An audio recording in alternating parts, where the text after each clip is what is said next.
Hello, everyone. Happy Monday. Welcome to Collector's Figure. We're going to be talking about some Bad Batch. We got two Bad Batch figures that just were announced, and then that's Wrecker and Tech. And then we got some third-party stuff to talk about. And towards the end of the show, and it is Sideshow's birthday week, so hopefully you guys are getting your rewards from them or any surprises. That we'll be talking about that a little bit too. And then towards the end of the show, we'll be talking about the Last of Us finale, and I think Feezy's going to try to join us for that, which will be cool. So, with me right now is Blue Tattoo and Michael Elliott. Yo, good to see you, gentlemen.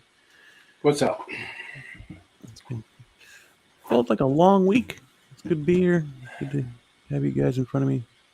Yeah, So, always. Pretty long week. Shitty freaking weather. Yep. Oh yeah. We got a couple of little small winter storms over the last week. Roads towards my work freaking iced over. Yeah, it's fucking dumb. It's freaking Good times. Good times. Yeah. Freaking dumb. Commander Green, welcome aboard, sir. Commander Green, some guy. The great some guy. Yeah. Blue Tattoo's in the chat? Oh. Yeah. Oh, yep. No. So what's up to some guy and Commander Green? Yeah, buddy. Good old some guy. How you doing, buddy? All right. Thank you, Commander Green. Commander Green. Oh, there I am. Yo. So, should we just start with Blue since we know what he's got there? Oh, yeah. Yeah, sure. The guru. Congratulations, sir. Oh, wait. I like that headline there. Other side. Oh, well, I'm pointing right at it on mine. So maybe was it right there now? Right down there. Yeah, right down there. That's funny. The guru of doo-doo. It's probably opposite on the stream. I don't know. The guru of doo-doo. And I'm going to have to put in a byline. Yeah. Is that what that new feature was underneath the headline? Yeah. They're putting new stuff in it. Man, I started on StreamYard StreamYard when it like first began. But it's been so long, since I've been doing a live stream, and they come up with these new little, things now. I'm like, oh, shit, I got to go in here and learn all this other stuff. Yeah. Oh, well, I'm sorry. We were. Go ahead, big up the camera. Let's talk to Blue, man. Congratulations, sir. Oh, thank you. Yes. Yeah, thanks to Kit. I got these guys. Got this dude in a Spider-Man pose. I didn't notice that. That's too funny. Yeah. That is too. Well, hey, listen. You're showing the beloved people out there. It's posability. There's no doubt. Yeah, he just can't. He can't look up very much. He's like, you almost gotta. I don't know. In the body. There you go. More or less. That's pretty good. See, he's got the Shawn Michaels look going on. Yeah, man. Got that kind of cross-eyed looking motherfucker, but. Yeah, said he's either breakdancing or doing. Somebody hits to the head. That's what it is. Doing the Black Widow pose, yeah. It is the landing pose. Yeah. Apache, woo! Jump on it. Yeah, I looked at Spider-Man poses, and then that one was first. He was, he had the box, and he was pretty much just like that. Only he had the box in his hand. So. And this guy's ready to bust the cap in your ass. Yeah. Drop a Joker card on you. That's right. Yeah, I mean, this guy, he turned out perfectly. Yeah, man, he's wearing that overcoat. Yeah, it's a nice coat. It's dirty, weathered. Look at that. Yeah. That's not from me eating Cheetos. Then wiping. No, and I'm sure there's got to be. There's got to be traces of dog urine on it. Gotta be. Without question. Hopefully not authentic, but yeah. Yeah, and then like the oh, I gotta put them together. The magnetic base, it's pretty strong. Working for Hold the you. base. As it falls. As it's happened to everybody that's done that on the live stream. Well, they hung it upside down, but yeah, right. Yeah, you can only hold them for so long. I mean, you have to. Yeah, he has to be really on there because I did it at first, and he held on for a really long time. There he goes. But Yep, you know something. What I don't understand is why not just make the whole damn plate at the base of the plate magnetic. There. Oh wait a minute. You know what's interesting? If you probably took if you're putting them in a detolf, you could probably take like a couple more stronger magnets. And stick them like underneath like the button magnets and probably pose them as you want to. And they'd be hidden too. Mm-hmm. Yeah. It's not a bad idea. I'm gonna have to try that. Yeah. That's... Or maybe get some thick magnetic tape. Yeah, that might work too. Oh yeah, there you go. Because with the magnetic tape, at least it would lay even flatter. It'd be a little harder to see, I guess. I don't know. What's a shot again? Yeah, man. Punching the wrong way. There we go. Yeah. We're talking die cast here, people. Yeah. So yeah, I usually kind of push him, see if he'll fall. If I keep moving it, like he's gonna fall, but like. Yeah, but But if you're not the whole thing. Right, and they're not made to be pushed on anyway, right? You know. Right. Mm-hmm. But if he's standing just straight up, right. I mean the ankles are pretty tough, but I mean he'll still tip over. Like the ankles will kind of fold, and he'll tip over. So if you don't bend his legs, kind of spread his feet a little bit, right? Maybe one foot kind of in front of the other. Yeah, it'll stand a lot better. Yeah. Hey, Gigi's here. Oh yeah. Yep. Oh, hello, Gigi. Some guy's asking a question here. Blue, I assume this Joker is 100% the money. What do you put it? This on your top 3 or top 5 in your collection? Oh yeah. That's a nice question to throw at you. So fresh with the new acquisition here. Yeah. Where is that ranking, buddy? Ooh. Good question. Don't you have the DX11 or no? I do. Yeah. This is leagues better than leagues better than that. I should have brought him out too. Just kind of. We got time. Still do it. Well, yeah, I'd say this is damn good quality for the money. I'd say it was. I said it in one of my Joker posts that it's worth the money. It was worth the wait, like all the accessories, all the all the magnets. Like that's the only reason why he's still kind of up. Is because magnets on the feet. So, but yeah, the tailoring is fantastic. I mean, the jacket, like I said, is excuse me, nice and weathered. Dirty in spots. I mean, it's really cool, and I think it's wired here. Yeah, it's wired, so you can just kind of bend it in. So, yeah, just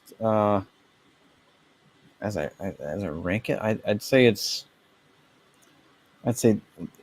this guy alone is probably the best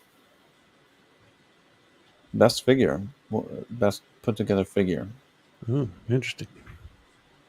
Yeah, Yondu's gonna be hard to beat. As far as head sculpts, this guy is better than that, in my opinion.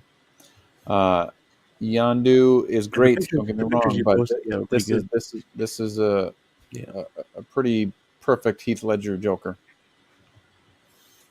Yeah. So how's the hair? Can you move it at all, or is it pretty stiff? It is pretty stiff. And normally, when you open a box, you get that new plastic smell. Mm-hmm. This you get hair product. So I believe it. Yeah. You can kind of move it. It'll just kind of fall almost back into place, but you can just kind of comb it back down. I'm gonna have to find a head sculpt. I kind of wanted to do the way when he was sticking his head out the cop car. Oh yeah, that'd be awesome. That'd be cool. Yeah. Blue, can you take one of the figures and give us a nice close up of the head sculpt? Oh yeah. I'll do it with this one. Take him off the base. Put the card down, dude.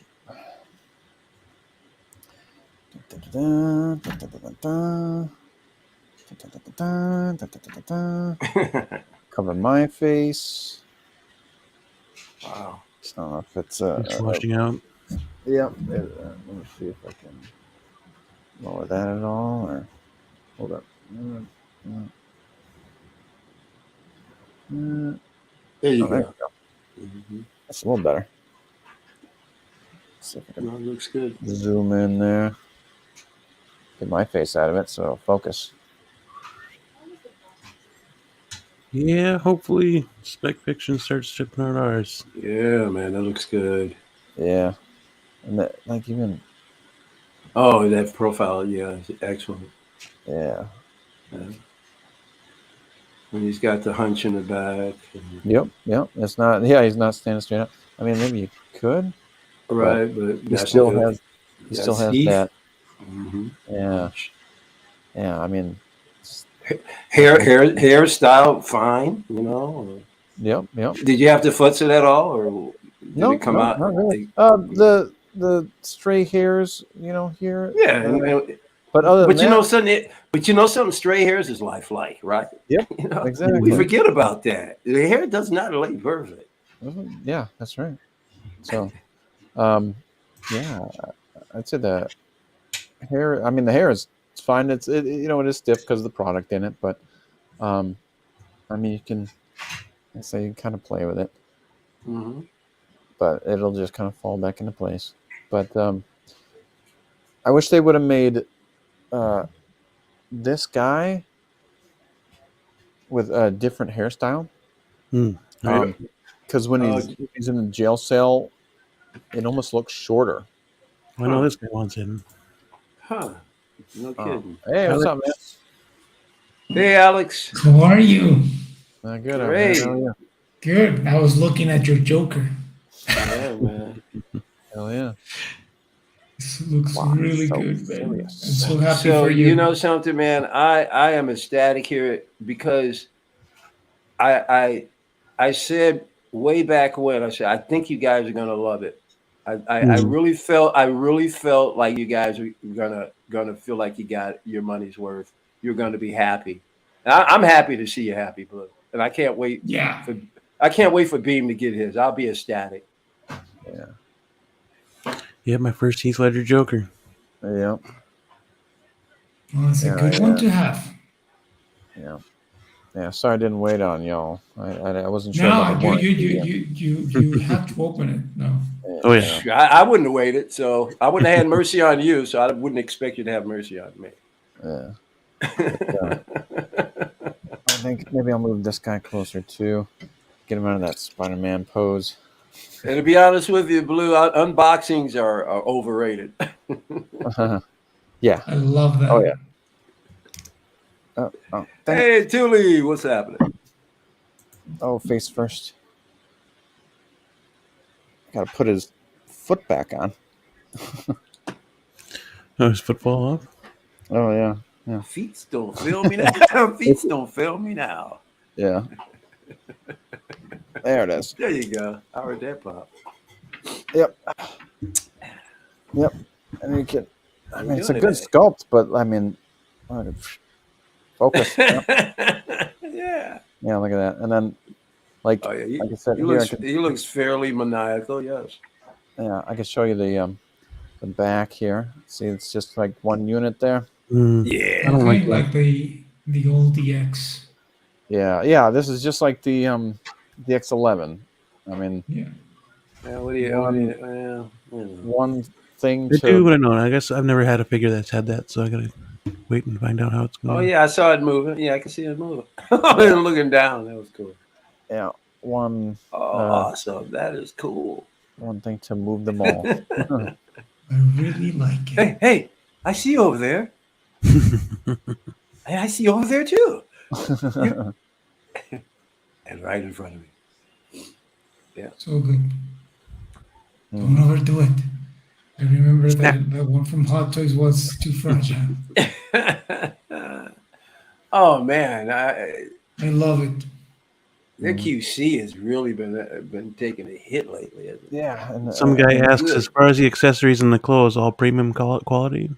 Oh yeah. Oh yeah. Without question. I'd say, except for maybe one of these sleeves here. I mean, I already lost a button.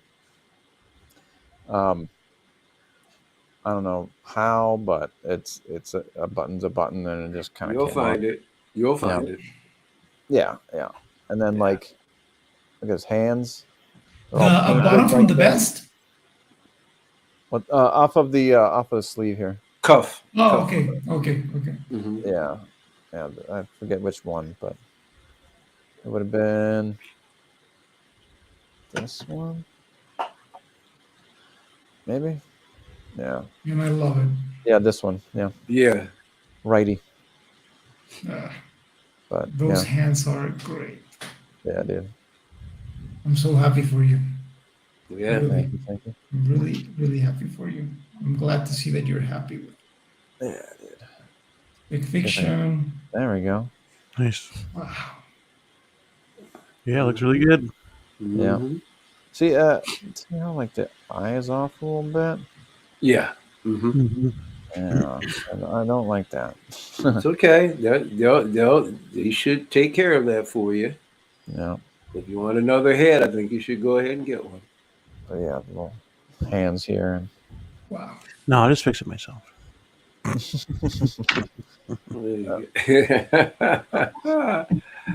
Oh yeah. Like, see if I can get him closer. No, that's something I wouldn't be able to fix myself. So that's something I would end up returning as well. Mm-hmm. There we go. More or less. But eventually, right? Yeah. Mm-hmm. I'm sure you're familiar. The whole first system, the moving eyes. I'm nowhere. You're familiar with that? Yeah. So maybe we'll do that. That looks great, man. I love it. Yeah. Gee. Yeah, nice. Like scars around the mouth there. I mean, that looks fantastic. Here. Yeah. Dope. Yep. Yeah. I mean, this is just a phenomenal sculpt. Yeah, that's good profiles. Yeah. Yeah, it looks just like him. Yeah, dude. Another satisfied customer. Yep. Yeah, the I mean, all the hands. I mean, they look great. They look like gloves. They're nicely sculpted, and they're all magnets. Interesting. Side there. Each kind of wrist peg has like a. Oh, as I rattle all this around, see if I can. Mm-hmm. Oh yeah. Mm-hmm. See that little magnet there, right at the very end. Yeah. Yeah. Rather than a locking piece, it's just a magnet, or is it both? Yeah. On the there we go. You see on the wrist peg that little notch. Notch. Yep. Yeah, and then but inside it's rounded. Oh, there's no little slot where that slides into, or a little. Yeah, I think it just gives it a little bit more. Oh, friction yeah. stay in. Yeah. So Hugs against the wall or whatever. Yeah. I just stupid analogy, but you know, really impressed with all this. The weird part is, like, I mean, maybe they couldn't have done it with the metal, but dude, how heavy is that bar cell diorama? Have you lifted that thing out of the box yet? Oh yeah, it's right here. Oh shoot! I didn't notice it, the darkness. Yeah, it's pretty. Damn, that thing is huge. Whoa. Yeah, dude. That's a big freak, and especially compared to him. Yep. Holy crap, that's big. Yeah, I'll move it in here, and you can see the size of it. Should I say tall? Should I say tall? Yep. Yeah. Well, oh, it looks good. More or less.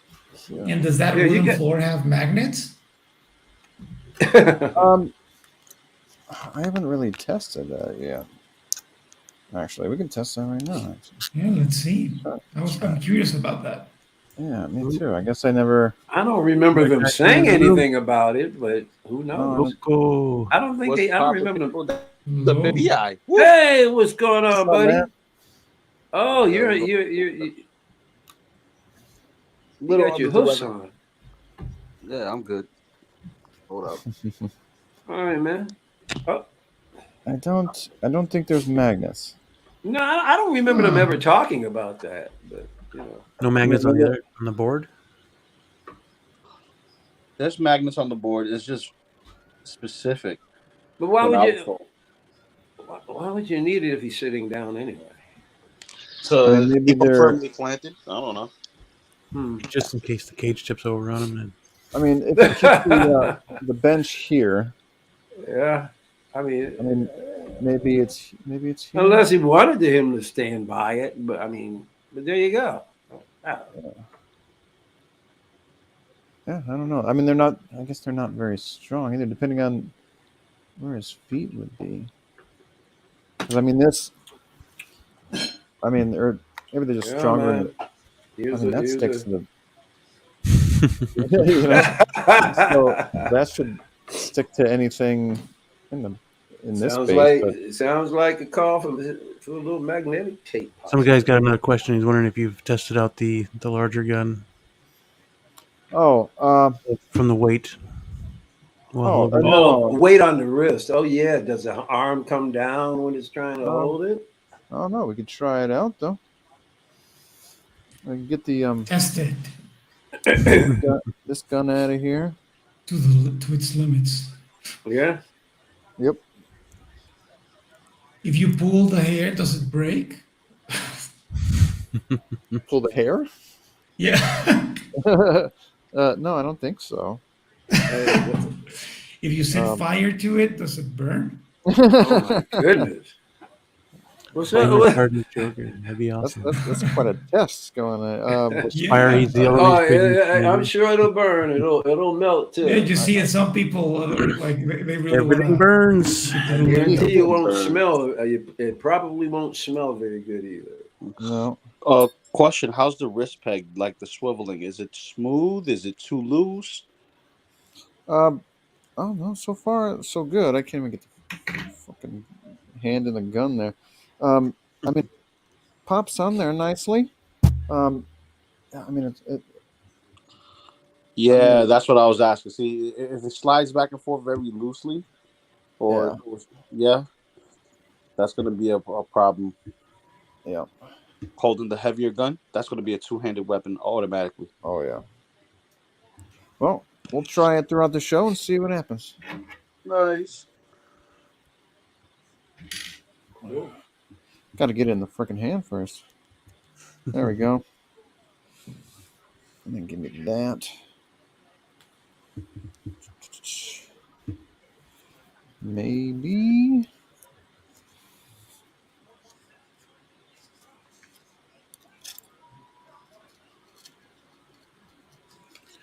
Dead silence. Yeah, very quiet. Not if you don't want it to be.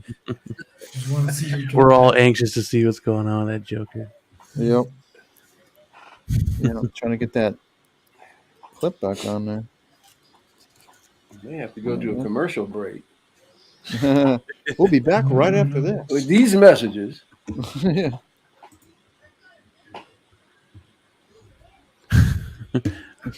Right after this. Budweiser, you created a monster, and they call him Frankenstein. No, they call that monster S-Beam. That's what they call him. Hey.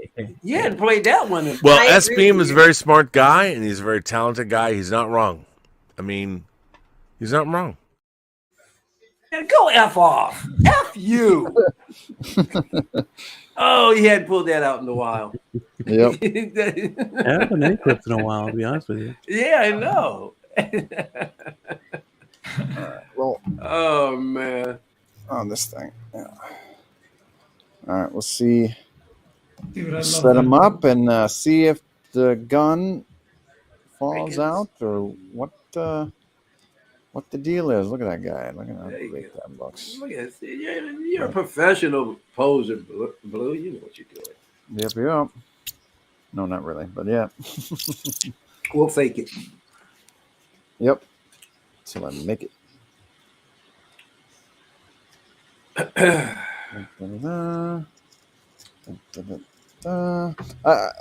still have it's kind of like there. Oh, that's nice. That's cool. Don't push it. Don't pull it. Yeah, right there you go. You don't want them totally out of the camera. Oh, that looks good. Yep. It looked like he's checking himself out. Yeah, Yep. I look pretty good, don't I? There you go. He's checking himself out. Yep. Awesome. Why does he look like me? Right. Yeah. Why so serious? All right. Well, some guy's asking a question. Come on. Oh, yep. Alex, Loco. Oh, I bought it, but like S-Beam, I'm waiting for my okay. from Spec Fiction. Yeah. So Yeah, what last about I heard, they said April. I think you April? emailed them. All I got was April or sometime in Q2.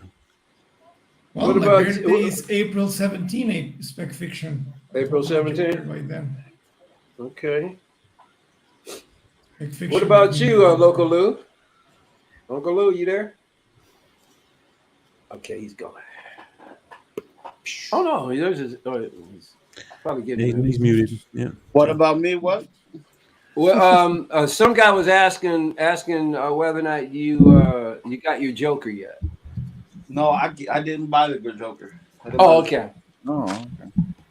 Well, I changed my mind when I realized how close the wedding was. So I was like, no. I know that's right. Makes sense. Mm-hmm. I'm already in for Batman. Some Mandalorian figures. Like, this is what I was waiting for, the prices to go down, because I wanted those figures and I'm trying to budget myself, saving myself $130, $150, $110 for each purchase that I make, and get a couple of points on top of that for the next purchase, please. Like, I'd rather play that game and get what I truly want versus fall for the hype. Don't get me wrong. I love this version of Joker. But 89 is home.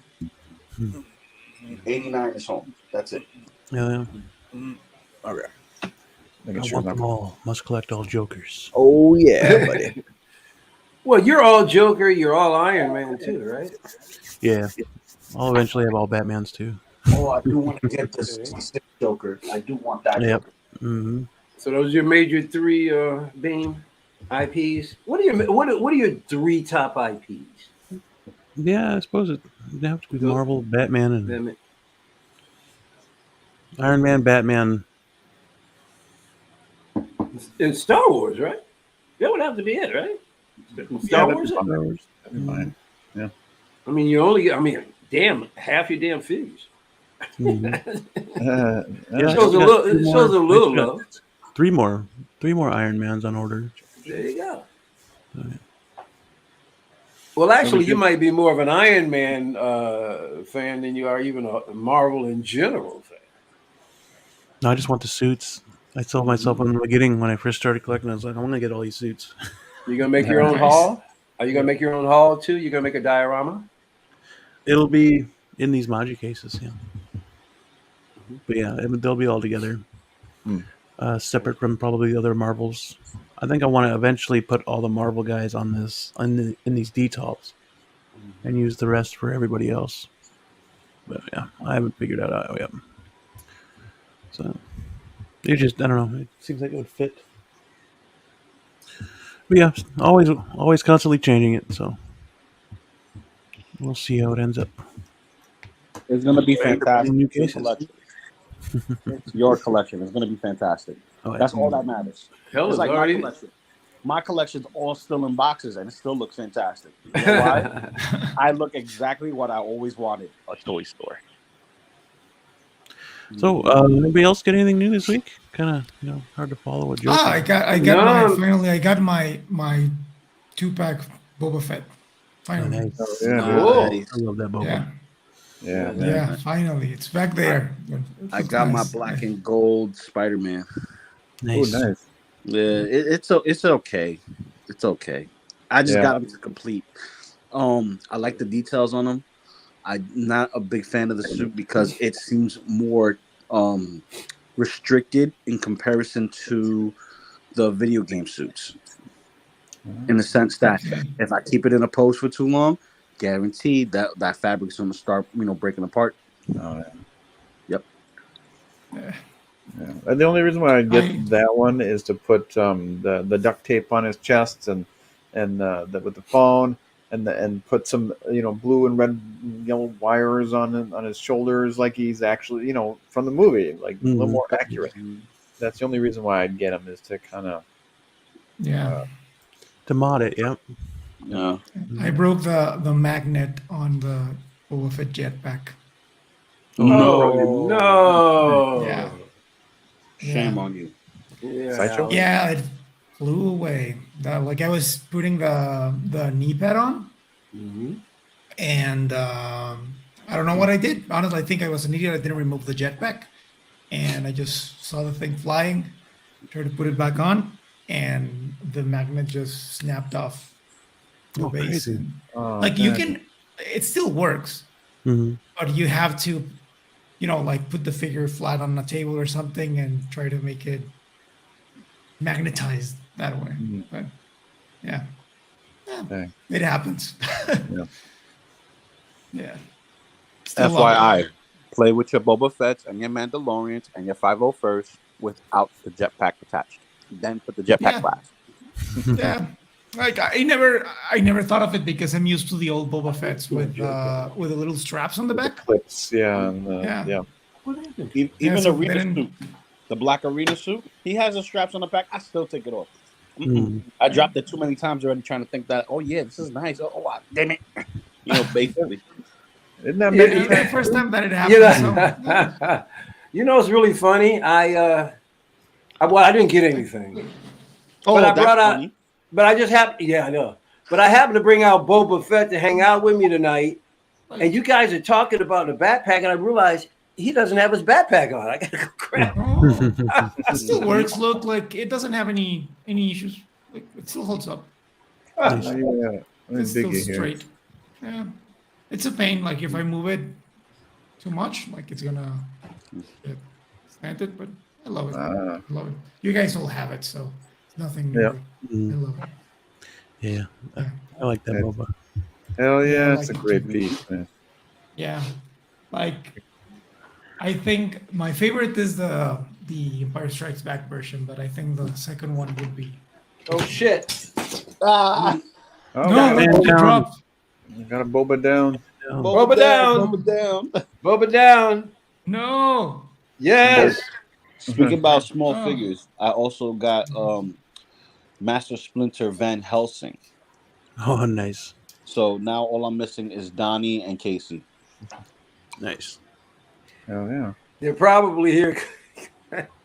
Every Teenage Mutant Ninja Turtle product that's out right now is here. It's crazy. I've never seen this much. It's insane. Insane. Did everybody get that email from Sideshow about the $40? Oh, I did. I'm actually on the store right now. Look. Well, buy something since they're at the store right now. Go ahead and buy something while you're there. Alex is laughing. I sold my Iron Patriot from Endgame. I'm thinking about picking it back up again. Yeah. Really good freaking price. Oh, hell yeah, dude. That's a great piece, too. So wait, this expires today? No, on the 17th. Ooh. Okay. They did offer rewards for signing up, too, for their birthday thing. Oh, yeah.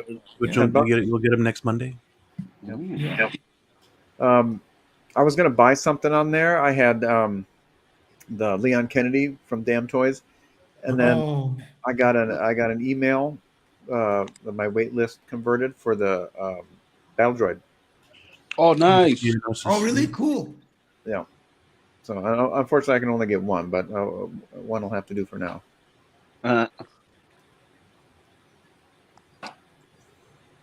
Well, I picked up this guy right here because Blue pointed him out at the store earlier today, and I was like, you know what? I guarantee you, there's not going to be made in 6 scale. Watch them make it in 6 scale now. Oh yeah. What'd you get, buddy? That B. Marvel Legends. Marvel Legends. Black Series. Black Series. I was getting ready to say Marvel. Yeah. That's it. I would love this. I love that figure, man. That looks so dope. He's cool. They were hanging at the Target when I was there on Saturday. Where'd you get that one? Did you get that at Target or Walmart? Yep. Yeah. I saw him hanging. Yeah. I couldn't resist. I was like, I got to get him. I've been wanting them to make this guy. So there's my representation for this droid. Yeah. Hot Toys, where you at? Right. Buddy, do it. They're busy. They're busy shelling out bullshit. Like I said, I've already said this already. They're flooding the markets so that you guys don't have any money to spend on other people. And as a result of flooding the market, they're trying to get stuff out so fast. Right. That's why they're having the quality control issues, because I don't care what anybody says, and you can deny it all you want.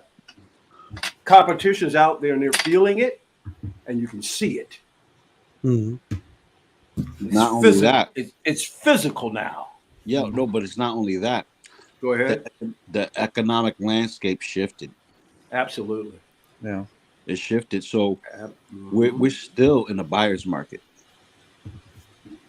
but it's getting to the point where no one wants to buy anything. So everything has to go down. You look at the law of economics, supply and demand. They already have it.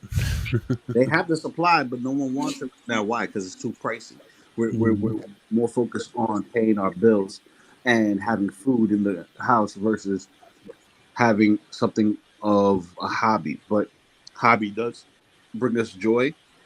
But sometimes I'm not willing to pay the price for that joy. Right. Well, I want to pay $2,000 for a Mark I DeLorean. I don't want to pay, $800 for a Mark II DeLorean. But I kind of did it.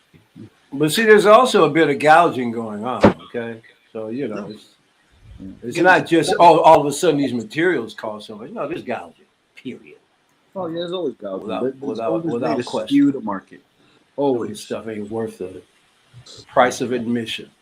Ain't worth spit. Hey, it's not. I mean, really, guys, that DeLorean probably cost them $100 to make. I mean, it's more. Whatever. It's not nearly. They're jacking that up to the sky, man. You got to remember the DeLorean license is probably the most expensive part. That's the problem. The DeLorean. That's true. The license don't help. Yeah. Yeah, that's. I mean, because the thing is plastic, like it will cost them what, like I think at most $150, $200. But the that's license, what I'm saying. It's exactly. I hear what you're saying. The license is the thing giving you the biggest hit. Yeah, because if they make 50,000 of those, like they can get a very good deal at the factory. Yeah. So you can use this birthday coupon. Yeah. There are a lot of deals right now. 6 scale stuff right now. Yeah, man. And it works for all this stuff that's already tagged onto it, like the 10%, 20%. Oh, get $40 Yeah, off. like the daily deals. Daily deals, you can also have that. 10%. Yep, you can also use it on the daily deals. So it's a combo. Oh, really? You can use promo? it. Yep. Yep. Mm-hmm. That's what brought the Iron Patriot down so low. Man, so a lot of these figures is damn near $200. Holy cow. Already on sale for $328. I'm looking at the Batman statue that I wanted, the one from Dark Knight Returns. Yeah. It originally was $680. Right now, the discount is $442 minus the 10% is $400 shipped plus taxes. And they're giving away the dude today too, or they're doing a giveaway for the dude as well. So they're giving away the dude on Instagram. They're giving away. Come on, what do you have to do to get the dude for free? Bend over backwards. On their Instagram page, you like the post, you follow them on Instagram, and you say what is kind it of like birthday. a raffle? Or do they actually pick a winner, or is it more like a raffle? No, you just complete the tasks, and then you'll be entered in the draw. Okay. Yeah, it's a raffle. It's basically like a raffle. You just hit the like button, all that good stuff, and then this person did everything. Let's just throw right. All right. Comment what kind of cake you would make the dude for his birthday. Brownie cake. No, brownie. And you tag cake. somebody. Yeah, I hate contests. I hate contests like that because I got to sit down and write shit. Just let me subscribe and enter that way. No, you got to do more. I know. I got to jump through. Ninja Squirrel.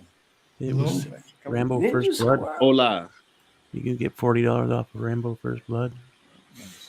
That's crazy. $40 off there, Anakin. Look at that. Look. $40 off of Stranger Things 11. Oh, yep. Damn. I'm telling you, man, they have to be over $200. They have it has to be over $200. Yep. Really? Because I tried to get the Grogu set, and they wouldn't let me. Hey, this is their list, man. So if you have an issue getting any of these, then you should complain. Right. Well, this is their list filtered because I opened it through the link. Oh, they are assholes, man. Like one day I was gonna buy Spider-Man and Miles Morales together, and they were on the list. Yeah. And they told me that when wasn't on that list. $200 required. Yeah.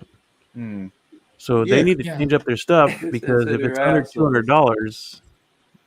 Hey man, if it's under $200, I'll consider it. I mean, they're getting close to my range. That Naruto, oh man, I may get that. Why wouldn't I want? Well, it'd be $40 off, so, right? Yep, and plus $40 off. Oh, dude, I might get that Naruto just because. Supposedly, but it's not under $200 because it's cheap. It's not over $200. So. Right.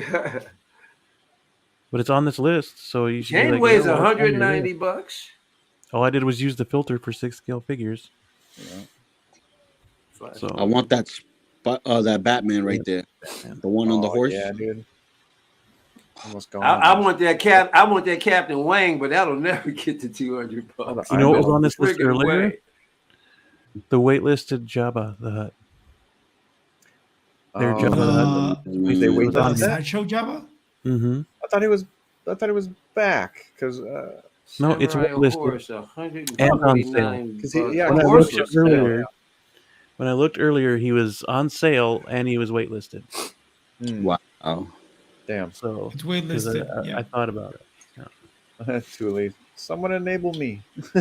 We are. It's right here. I will enable. Yeah. I mean, just give us anything that you want. We'll talk you into buying it. I'll tell you this right now: the Stranger Things Demogorgon.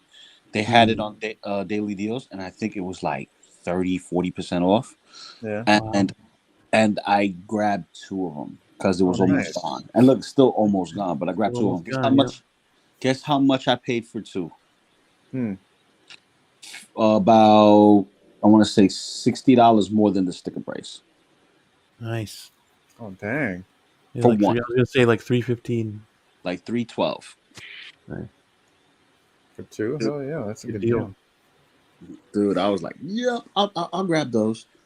I'll grab those. Pushing back can be good, and have something for 11 and her gang, and something for Power Rangers because they're on their way. They need a monster to fight. That's a beautiful looking, ugly monster to fight. Yeah, beautiful and ugly at the same. Yeah, same sentence, describing the same thing because the details is awesome, but it's ugly. Not even a mother will love that. Got no lips or eyes or ears. They took Iron Patriot off, it looks like. Ooh. I had them in my cart, but now it says we removed the birthday code. I just saw it. No longer valid. Yeah, I know, right? Lame. They keep changing them. I'm going to delete it and really I'm going to try to put it back. Okay, hang on. And just click the link that they sent to shop now. Mm-hmm. See, they on that bullshit. And we'll go back to this again. Hang on. Share In the screen. meantime, congrats to Joker J, who's getting the 66 Joker from Kit. Nice. Yeah, man. Oh, that's going to be great. Yeah. Let me check my emails, and I'm disappointed. That's one I would really like to get. I've got a few things ahead of it, but boy, that Joker, I really want. Yeah. They're doing another batch apparently in Are they? Here. Yeah. Good. In April, I think. So you give it a chance. Still on the birthday coupon. Yeah. I'm trying to free up a little bit of cash, but I'm making some sacrifices to free up a little more cash. Dude, did you see the new Ninja Turtles trailer? Yeah. Did. What do you guys think about it? The animation. Oh, I liked it. I liked it a lot. I thought it looked pretty interesting. Yeah, they're not letting you put it on Iron Patriot anymore. Oh shit! They're watching the stream, guys. They're watching the stream. They're like, oh shit! Abort! They're gonna get 200 registration coupon if you didn't get it. Right. Fix your list then.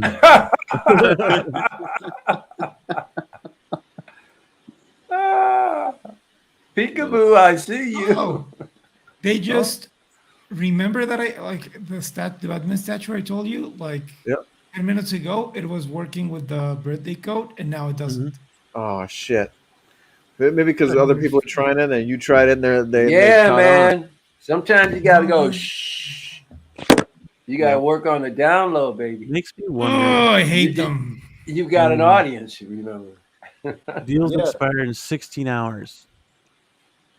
That's the daily deals. Birthday deal. No, daily birthday deals expire in 16 hours. So any deals on these figures here, see, it's there right there. Oh, it's because it's already on the daily deal, probably. I don't know. Whatever. Limited time offer. Mars is doing the whole line and jazz. The whole line of what? Doing the whole line and it brought it down to 288. And then here I just tried to do it again and it's not eligible. Oh, that sucks ass. They're catching on. I should have just freaking done it. Yeah, me too. Like I'm having. Nice. The whole line of 66 guys. Cool. Great. Yeah, great. I'm all over. So they're gonna do Batman and Robin too. Yep, they did it as Saturn toys. Yeah, they are right. Mars and Saturn toys, same people. But if they do another batch of,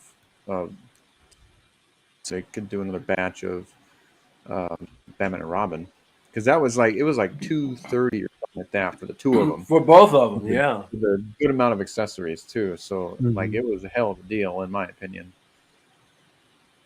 Oh yeah, there's the Jabba. That's the 110. That's Studio. That is the 110. Get that out. That's as big as a Hot Wheel.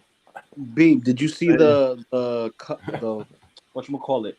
The custom limited Teenage Mutant Ninja Turtles 90s done with silicone 6 scale? No. Dude. Who's doing those? Oh. Let me see if I send you a picture. I'm pretty sure that thing is super expensive. and it's Blue, not were you looking into that? Yeah, it's $1,300 per turtle. No thanks. Oh, okay, $1,300. Oh, you asked them. Yeah, that's true. Yeah. Yep. Yeah, Damn. silicon. Yeah, I'm good. And our Joker wasn't even that much. Yep. Yo, Joker J, Batgirl, Yvonne Craig. Oh my God, that's I would have to do that. Coming for sure. Oh, I'd have to do Yvonne Craig, Batgirl. Yeah, dude. Oh my God. Sent it on the Instagram chat. So you guys, even Doc Smizzle. What's up, man? absolutely it's not, like bro. That'd have been so cool, though. Yeah, dude. I mean, they're nice pieces. They'll probably be $1,300. Holy crap! Yeah, absolutely not for per turtle. No thank. No, there's Untested? no freaking way. I'm. You got to be hardcore. Nope. Yeah, dude. Well, yeah, you got to be high on crack. You got to be hardcore, and you got to have some paper. No, Seriously. you have to be extremely liquid. You don't have to be the ocean, baby, in order to pay for that shit. Because that's per figure. Yeah, dude. Per figure. Good Lord. Tried the birthday code on the tumbler. Now it won't work. They screwed us so. That's what's called. That's what I call gouging. It's because it's in the birthday deal. It's in the daily birthday deals. And and guess what? The devil's in the details. Code on something that's on the birthday deal. The devil's in the details. Yeah, the devil's right. Yeah, right. That's messed up. I'm gonna buy a Dark Trooper. Joker J, it's my Batman too, and I got a few years on you, but he's the best ever. Every character is the best character. The best Joker is 66. The best Penguin is 66. The best everything is 66. Listen. Do not talk about my Catwoman like that. She's mommy. Leave her alone. No, bro. Oh, you talking about Michelle Pfeiffer? I really like Danny DeVito's Penguin, but hey, listen, I like all of that stuff too, but they don't touch Batman 66. At this point, Mars Toys is going to make that. Nothing touches Batman. Or Jazz. Right. That again. What about? Oh yeah, Mars Toys and Jazz. Yeah, I said that for the Penguin, like if Jazz doesn't jump on that, like Mars Toys is gonna jump on that because they're just making everything fucking DC and Batman and villains and I mean the 89 Alfred, I put in like every post, hey, make Alfred and the Bruce Wayne, and now they showed a picture of Alfred and now they're halfway there. Yeah. Keep talking. I know, right? Alfred is canon. Period. Absolutely. Well, he was Alfred to 3 different Batmans in 4 movies, without question. See, this is what messed up right here. Look at this. It's funny because they got both here for your freaking $40 off. They got both here, and I guarantee I bet you people go not even probably eligible for that. But oh my goodness, I bet you people go to this site every day and just get pissed off. I just bought that. I bought it yesterday. $40 would only cover the shipping and taxes, anyways. So he's still paying $280. $40 is $40. I'll take $40 off. I don't care. No, they need better deals. I think Sideshow's got really good customer service, but their point system sucks ass. Yep. Yeah, they need to use it until after 40 days till you receive the figure. Yeah. What a crap. Yeah, I have $20 that were supposed to be released today, and I don't have them yet. And I would have like $70 right now if they. I'd be buying a couple more figures probably if I was able to use the $66 that I have pending. Yeah. Well, no, it's pending. It's really annoying. Yeah. Oh, what if you return the figure? Oh, I haven't yet. Yeah. Give me the points and then I'll return the figure. And you know something? I guarantee you, this is not conspiracy theory because I think, places like GameStop, a lot of companies do this where they kind of, they set up that system intentionally where, you got to get, oh man, I got to get just so many dollars to get there. But these are the only figures I can get. And I don't want any of those. You know what I'm saying? It's a way to up your. It's possible that you might up your ante on whatever you decide to buy, because you don't hit that mark. and you never can the way they have it. Well, you can, but they make it a lot harder for you to hit that benchmark. Yeah, it's something that companies do on a regular. That's not new. I just tried to use the birthday code on Bo, and it's not no longer valid. It's not working. It's working on the Dark Trooper. Oh, nice. That's a false sense of But she's pictured in the email, so why the heck would she? Because they want you to believe that. It's a false sense of making you feel like they're doing you a favor. Yeah. Well, the emails, their freaking emails are stupid anyway, because for the longest time they had that stealth suit cap at the bottom, like, oh, you may also like, for like 10 freaking emails, and I'm like, well, you can't fucking get them. Like, why are you showing them? Or why are you showing him? He's waitlist or sold out or whatever. Like. The other thing about Sideshow, people talk about how great their customer service is, but I'm seeing too personally. I'm hearing a lot of their other departments are really kind of shitty. And some of their ambassadors I've heard have been really rude to people. If I have to call, I don't care how good your customer service. I don't really want to ever have to call customer service. So I don't care how good it is. I shouldn't be calling them a lot. That's a problem. Well, I've called customer service twice, and both times they were very pleasant. Had a couple of loud scenes, and they were very, pleasant. Because listen, you could be upset about something, but remember, you get more bees with honey than you do with vinegar. You know what I mean? All right. The weird part about I had the what the hell, the integrated suit Spider-Man pre-ordered, and he was coming out. So they took out that money, and I was like, oh shit. So I'm like, no, I'm gonna have to cancel, and then I'll re-up when I get that money back. I had called and had that happen, and talked to a guy named Josh, and I hadn't got the money yet. It's been like a couple days. I hadn't got the fucking money yet. I was gonna pre-order it, put it on a payment plan, and then I got an email about an order that I placed for the integrated suit Spider-Man. I'm like, wait a second, I didn't order the Spider-Man, and he's on a payment plan. So the guy I talked to went into my account and ordered the freaking Spider-Man and put him on a payment plan. And so I had called. I'm like, what the fuck is going on here? She said, oh, maybe somebody hacked in your account. And still had it on my address. Yeah, I don't fucking think so. Why don't you check your damn employees? I told you about that situation with the mirror spot. The guy turned around and charged my card without my permission. I called that guy back. I said, you get my money back in my account. That same day, and it was back in my account. I said, I was going to shop with you guys. No, never again. Yeah, crazy stories out there for sure. Yeah, I mean, they've been nice to me, but sometimes they're a pain. Like the when I ordered that Batman statue, where they were like, "Oh, we canceled because you can't have a double discount." I'm like, "Well, but I ordered it, so what?" I know. I was gonna order it again, and they did the same thing. Like they removed the discount that I had. So I guess that statue is not meant for me. Sons of bitches. The $40 works on Snowspeeder Luke. Do it. You said it does work. Amazing. You said it does work on it. Yes. You've been wanting to get it. Not especially, no.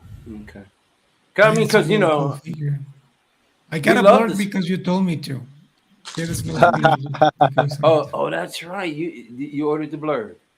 Yeah. Oh, you did order the blurred? Nice. Yeah, I still have to pay for it. I ordered it. He orders everything we tell him to get. The Mando or Queel? The Mando. Oh, the Mando. Nice. Yeah. Right. I sold that one, the Durasteel version. Oh, I sold it. And when the guy pays me, oh, that's right. Yeah, and I was like, oh, the base with the spikes. Yeah, I remember that. Okay. Yeah, I can put it on a payment plan. As soon as the guy pays it, I'll pay for the whole thing. Nice. I love spending Alex's money. Quill's not available for promos. He's too soon. Snowspeeder Luke is a must. That's right. Yes. Okay, so let's see if we can spend S-Beam's money. S-Beam, you know you want it. Listen, I money till Friday, so I ain't spending nothing.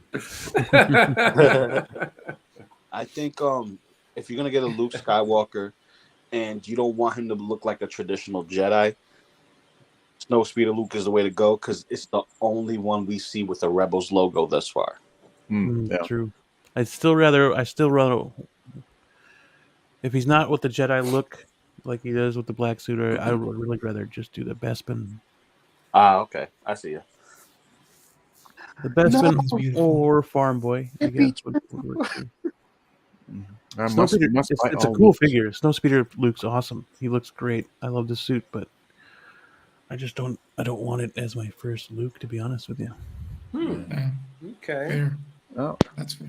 Payton, how you doing? Payton 23. What up? Hey, dude. What's up, dude? Payton's in the house. I really don't want that Mando one to be my first Luke either, but yeah. Well, and they, honestly, they could change the face. They might not. They might, Batman Begins it. Who knows? Mm-hmm. Batman Begins it. Yeah, we'll have to man. see. Batman Begins it or Batman Ends it? Yeah. Well, they ended it with that release. They did, yeah. Really badly. Can someone check if Mantis is available for Big Mike? Oh, not yet. That's not coming out. I think some guy, but there's no way that's coming out this year. Oh, we'll get him a Mantis. Yeah, it'll be next year.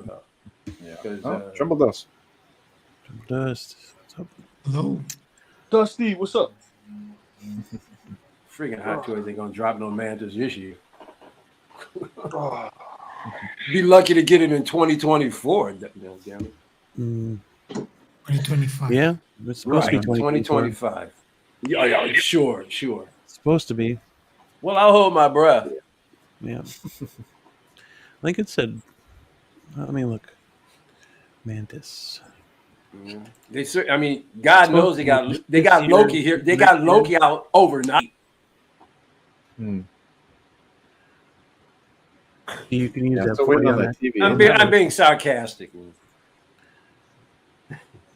That's the better head sculpt. That and the President Loki. That's the better head sculpt. Hopefully. Yeah, it says within the first half of next year. Yeah, right. January 24 to June 24. No, it's already delayed. She's already back. 2027. They've already had her, so yeah, they had her displayed. She'll be out in Hong Kong maybe February. Probably another year. That's my sweetheart. Maybe she'll be a Christmas release this year. If I could date any Marvel character, I'd date her in a heartbeat, man. She would be so much fun to hang. I mean, my God, her naivete is fantastic. She'd be like, "What is that, Michael?"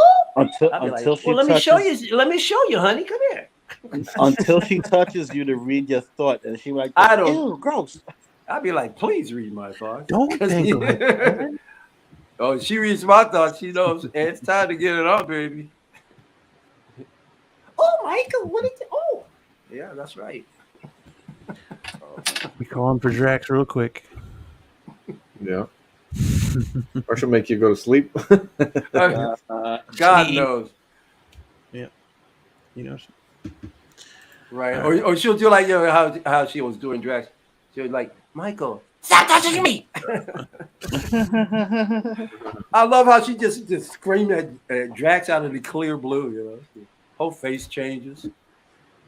Man, I love your Joker. Yeah, man. Why are you talking about figures that don't matter? Only Hot Toys. Wait a minute. With it, of course. I forgot. I forgot, Alex. You were Morbius, of course. What? I just want Morbius for the bats, man. Give me the bats. Go great. Yeah, hell yeah, dude. I want to buy that Morbius. Apparently, can't get him on Sideshow anymore. He's on. Oh, really? Well, is he on waitlist or is he low stock? He's waitlisted. Oh, okay. He's waitlisted. So yeah, I'm not getting him. Wait a minute. You couldn't give them away when they first dropped them. What's going on? Right. Yeah, well, because nobody was pre-ordering. Like it was in a good movie and nobody wanted to buy it. But I plan on buying it. You said it was in a good movie? No, it wasn't. It wasn't a good movie. Oh, it was not a good movie at all. So, from what I hear, that's weird. Trouble Dust, I got mine from 1/6 Kit. Do you think it got hot because what's this? They're coming. What's it? They dropped the. Was it President that dropped the Blade figure? Who dropped the Blade figure? No, it wasn't hot before that. By the way, Keith is so cool. Like I emailed him because I ordered a Jackson cape back in September for my quarter scale Darth Vader, and nothing arrived. And I told him, man, I've been waiting for a long time now, and I want to know what's going on. I've got other capes, but not that one. And he emailed this guy and he told me, you're gonna have your cape next week. Nice. So, yeah. Keith is like, to anyone who says that he's not a good guy, they are completely wrong. He's such a nice guy. He's such a nice guy. Yeah, dude. He gets one of these. I saw a woman psychiatrist, and she said I was OCD. One cool dude. That's for Kit. Yeah, he's awesome. He's awesome, and really, I love that he went and messaged Jackson about my cape. Hell yeah. Yeah. Good deal. Yeah. Yeah. I'll tell you this though, the reason why Morbius sold out is because everyone crapped on the movie. Everyone crapped on the figure and like, oh, I'm not buying this. I'm gonna wait till it goes clearance because everybody was preaching it's gonna be there for the next couple of years. Ain't nobody gonna buy it. And then the same thing that happened to Peacemaker. So yep. Yeah. But Peacemaker's awesome, dude. Hell yeah. They fixed the face. The head sculpt. Oh yeah, the head show. They fixed the problem and the arms. Yeah, and the arms too. Yeah, and that's the problem with Sideshow now. Like, I'm gonna buy most of these figures. I don't give a shit if they're on sale. Just hold one for me, Sideshow. Just hold one for me. That's it. 2 for the fucking droids and the clones. And it's got to be Sideshow because why is that so hard, Blue? They get everyone's batch. Everyone that sells inside the U.S. because we want the cheaper shipping. Yeah. That's where they get their batches from. Is Sideshow. So it's like, order enough. Yeah, dude. Yeah, just you're ordering for fucking America. Like you have a warehouse for a reason. You have a warehouse for a reason. Put all that shit in your warehouse. Put it up for sale. Save one for me, and I'll fucking buy it. I think it's more because they can't pay employees. I think that's the whole reason. They're trying to save money where they can. Well, and get money where they can. Worse than Home Depot. Dude, I can't wait for this figure, man. I wonder, does the coupons work on Echo and Hunter? I don't know if it works on Echo. Probably not. Oh, America. America, yeah, America. Yeah, that's what I said. America. Yeah, America. We're America. No, you take the A out. You get America. This is Arnold Schwarzenegger. Yeah, we were going into. It looks really good though. You see it. Zoomed in. Get to you the guys getting this guy? Yeah, get to the chopper. I don't see him. I don't see Arnie there. You guys see Arnie? Well, it's not 100% Arnie. It's more of you can see a likeness, kinda. It's a real small kinda for me. No, it's supposed to be subtle. It's supposed to be subtle. you look at Hunter. Hunter looks like Sylvester Stallone as Rambo. Yeah. This More is like, you know, the eyes. Was that so? Was that intentional? Chico. And the brow. We'll go back to Do you think was it intentional or it just happened to come out like that? I think it was intentional, not on the Hot Toys point, but also in Disney itself. Yeah, because this is basically the Star Wars version of the Expendables. Right. Okay. And from this distance, you see more Tamora Morrison, clone trooper in this. Here too. But if those up close shots, you start to get like that Arnold Schwarzenegger vibe. Oh, get to the chopper! Ow! If you don't like it, the helmet's always there. You can always put the helmet on. Chopper. Good to see you, 12-inch moose stream. So, yeah, you can't tell me you don't see Arnold a little bit right there. Oh, I know, dude. See the mouth, like freaking. Yeah. I can see more there. Yeah, I can. Doc Smith. It's Doc Smith. It's Arnie from the lips to the chin. From the lips to the chin. See that. And the brow. Like the only thing off really is the big nostrils. Like. All right. So there's no excuse. Like Arnold. There is no excuse then when Hot Toys come out with a Terminator figure. That Arnold Schwarzenegger, it better be dead on. But third party's making a Terminator figure right now for Terminator 2. A third party's doing that? Yeah. Oh yeah. No, you're right. Present Toys. Yeah, exactly. Yeah, I'm gunning for that. See if I do that this week or next week, and get myself the deluxe version and a regular version with no battle damage. Nice. Morbius looks good. Put him in display or pair him with Vampire section. Yeah, well, if Sideshow would fucking have him in stock, I'd buy the sumbitch. And then, can you blame Sideshow though? Morbius was not a popular movie. Well, yeah, I can blame Sideshow. Yeah, I can blame Sideshow. Their job is to order the damn figures for America, for the United States, where they are the official distributor. Well, I'll blame Sideshow. Well, here's the thing: you can blame Sideshow, and here's why. The waitlist openings were so short. I mean, not the waitlist. The pre-order opening for that window was so short. It was ridiculous how short it was. Because look, we still got Vader, who has 4 SKUs. Luke, 4 SKUs. And what's his name? Cad Bane, 2 SKUs. Right? And they came around the same time period. I'll say maybe 2 or 3 months away from each other. But you still can pre-order these guys. They're not waitlisting. Okay, fair enough. Blame Sideshow, yeah. Blame Sideshow. Yeah, if I had the space, I'd grab the whole squad, but Bad Batch and last, no room for at present. Oh, okay. Well, dang, yeah, dude. I mean, all the Bad Batch looks great. I haven't dipped in the show. Oh man, it's a good show. I think so. I mean, it's like the Clone Wars. Clone Wars had a lot of filler episodes in there, but the overall kind of arc was just amazing. Here you go.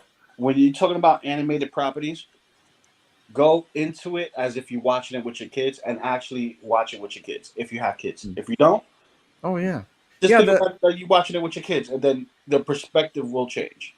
Yep, yeah, that's what was nice about Rebels. Like it started off kind of kiddish, and then it just kind of grew into more deeper story and characters and darker themes and stuff like that. It kind of grew with its audience kind of thing. Pretty much. And that's what their animation does. It starts out kind of kiddish, and then it just kind of goes deeper and kind of like Dragon Ball. Yeah. Yep. Yep. Same thing. That's what they very much so.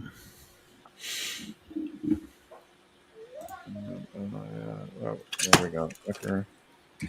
Are you not entertained with this pose? Yeah. I wonder if the helmet's going to be hollow and you can slide his head in, or it's going to have the neck peg. Good Because question. they teased it with the helmet right on top. Is the cavity still big enough to allow the helmet to be rested on his head like that? Because granted, he does that on the show a lot. Yep. So, I'm assuming it's a separate head. It's a separate head. Yeah, look at the neck. Look at the neck there. Like it goes all the way. That ribbed fabric goes all the way up. Okay. Why wouldn't they tease it then? That's kind of weird. Why wouldn't they put it here if it were a separate head sculpt? Yeah. It should be able to move his one eye, rolling eyes, Wow. Oh yeah, they've been doing that with Vader. yeah, you can move his one eye. Why not? Fucking word. Yeah. It's his good eye. Or you could do both. I mean, they have both eyes there, but like one eye is Johnny Good Eye. There's some deep episodes in Bad Batch, though. Yeah. Yeah, Yeah. it's a good show. Kids, screw them. No disrespect. I watch cartoons on my own with a bowl of cereal and refills on tap. No child will drain my supply of Cookie Crisps. My animation viewing time. Decide to quit. Cookie Crisp. I have spoken. I'm sorry. Cookie Crisp was not my cereal. It was Captain Crunch. Captain Crunch. Captain Crunch berries, man. Man, I was Cheerios, bruh. Cheerios, Blueberry, and Frankenberry. Yeah, dude. And the Flintstones. You had the Raisin Bran, Pebbles, Cocoa Pebbles. Frickin' Fruity Pebbles was my favorite ever. It's the best. I like the chocolates, the Cocoa Pebbles. I like that. Nice. Yeah, those are good too. That's what I get now. Yep. That's because they have the Lexington. I can't get it because the wife. Yeah, I love that super sugary shit. You have like a lot of sweets in the house. Yeah. I always every Saturday I want to eat that and watch cartoons. Oh yeah. Cereal is nothing more than a bowl of sugar. Exactly. And then you put sugar on a bowl of sugar and milk. Yeah. Speaking about sugar, how sweet is this figure? This figure right here outshines everybody. Dude. Yeah. I like it. I like it with the helmet on. I mean, I don't you guys are having your Star Wars orgasms. See, this is what I love, is especially when Hot Toys drops 4 or 5 figures all at once. I love watching you guys just freak out over this stuff. Yeah, it's just the goggles. The goggles look good on him, but I don't know, the way they did the head sculpt just looks weird as hell to me. I don't know. It looks weird as hell to me. What's weird about it? That that doesn't seem like tech to me. Oh, okay. So it doesn't look. He looks like your president. He does look like. Well, he looks like he could be a president. You're right. They should have taken the crosshair sculpt and because he's pretty skinny. He's not a very big character. He's got a very slim face. Nicolia posted some pictures of Biden and this guy. I'm like, yep, you're right. He can be a president. Yeah, he can be a president. Totally see him. Or some corporate head. I can see him like a Bob Iger type or something. Yeah, but he looks like a. Like that's crazy. It's definitely a younger Joe Biden. Yeah, dude. Yeah, maybe that's what I was thinking. I don't like the head sculpt. The figure is amazing. Yep. Amazing. But I would never display it like this. I would keep the goggles on for sure. If I removed any fucking helmet, it would be goggles on. Because that looks great.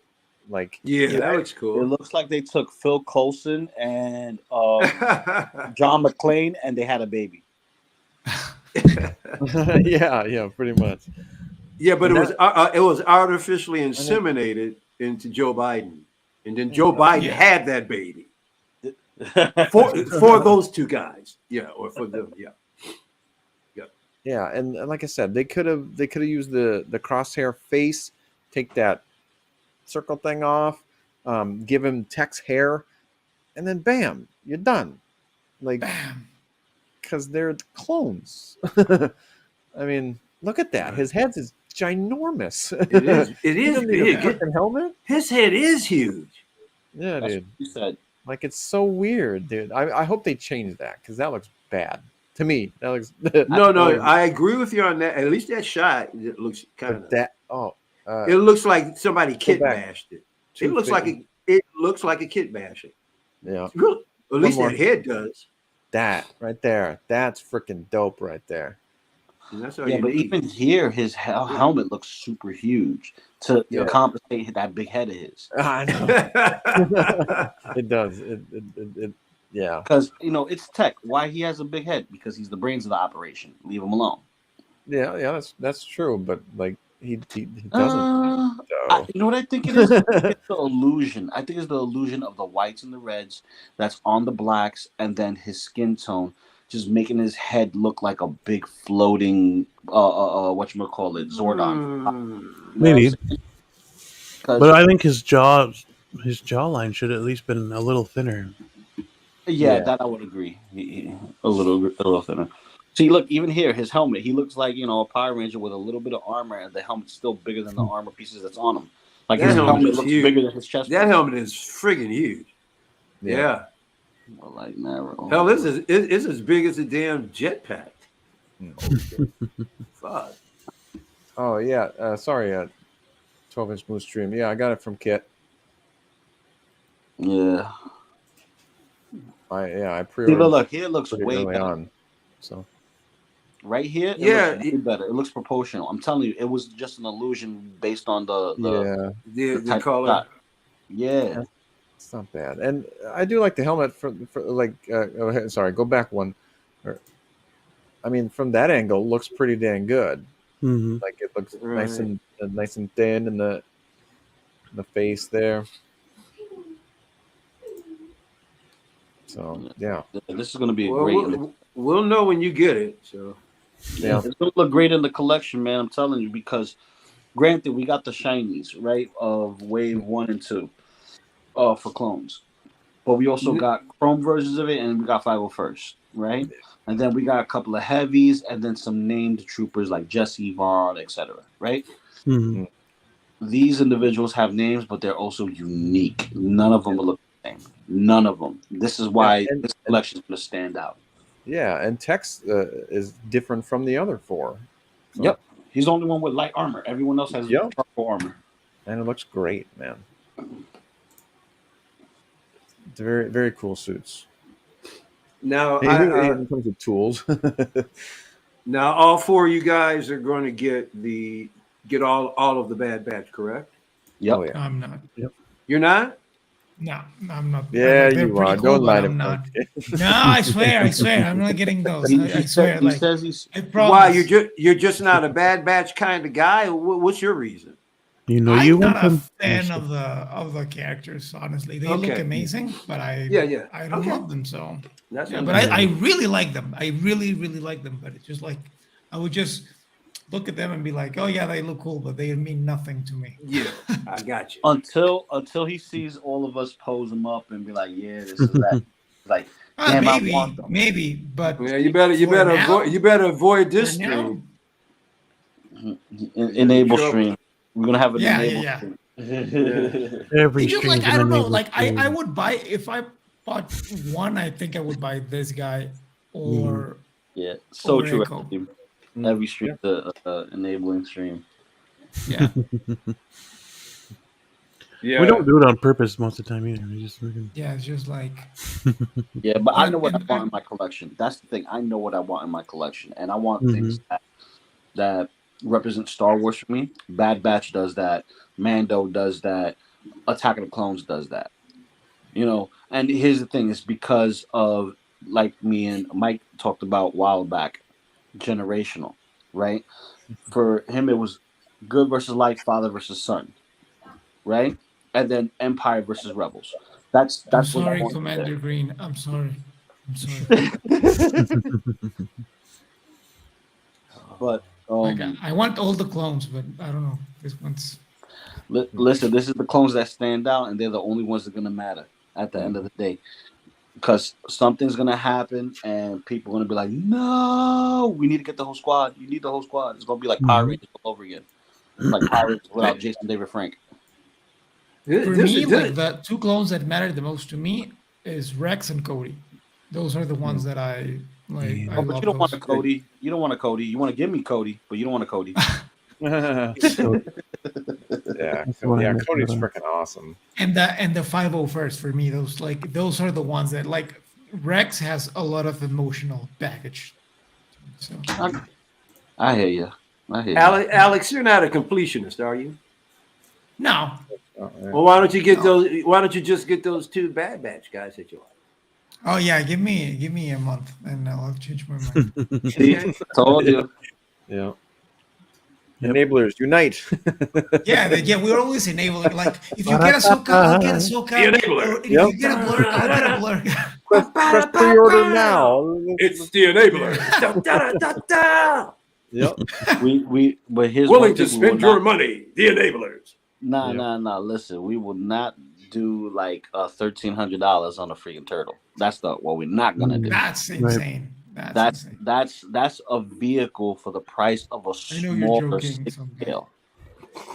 Because think about it, these turtles are supposed to be around 5 feet tall, right? Give or take, 5 feet tall, shorter than your standard 6-scale action figure, which is roughly 12 inches straight up. So you get an 11-inch scale figure, right, for the price of a vehicle from Jazz Inc. versus buying 2 vehicles from Hot Toys.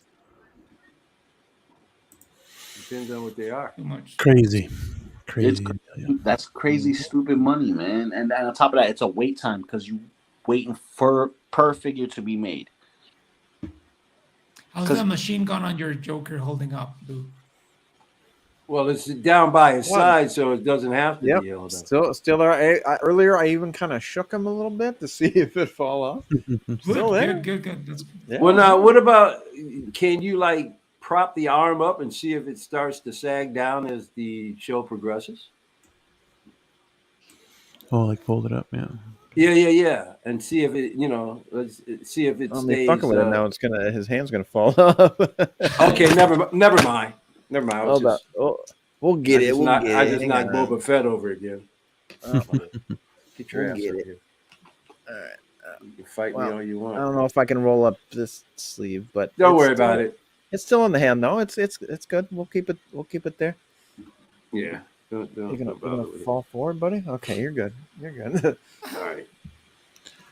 So I'll have him doing some Spider-Man pose right now. Who's the biggest enabler on the panel? That's tough. I am because I'm the one with less money, so I can spend everybody's. Nobody can enable me. Nobody can enable me because I don't have any money.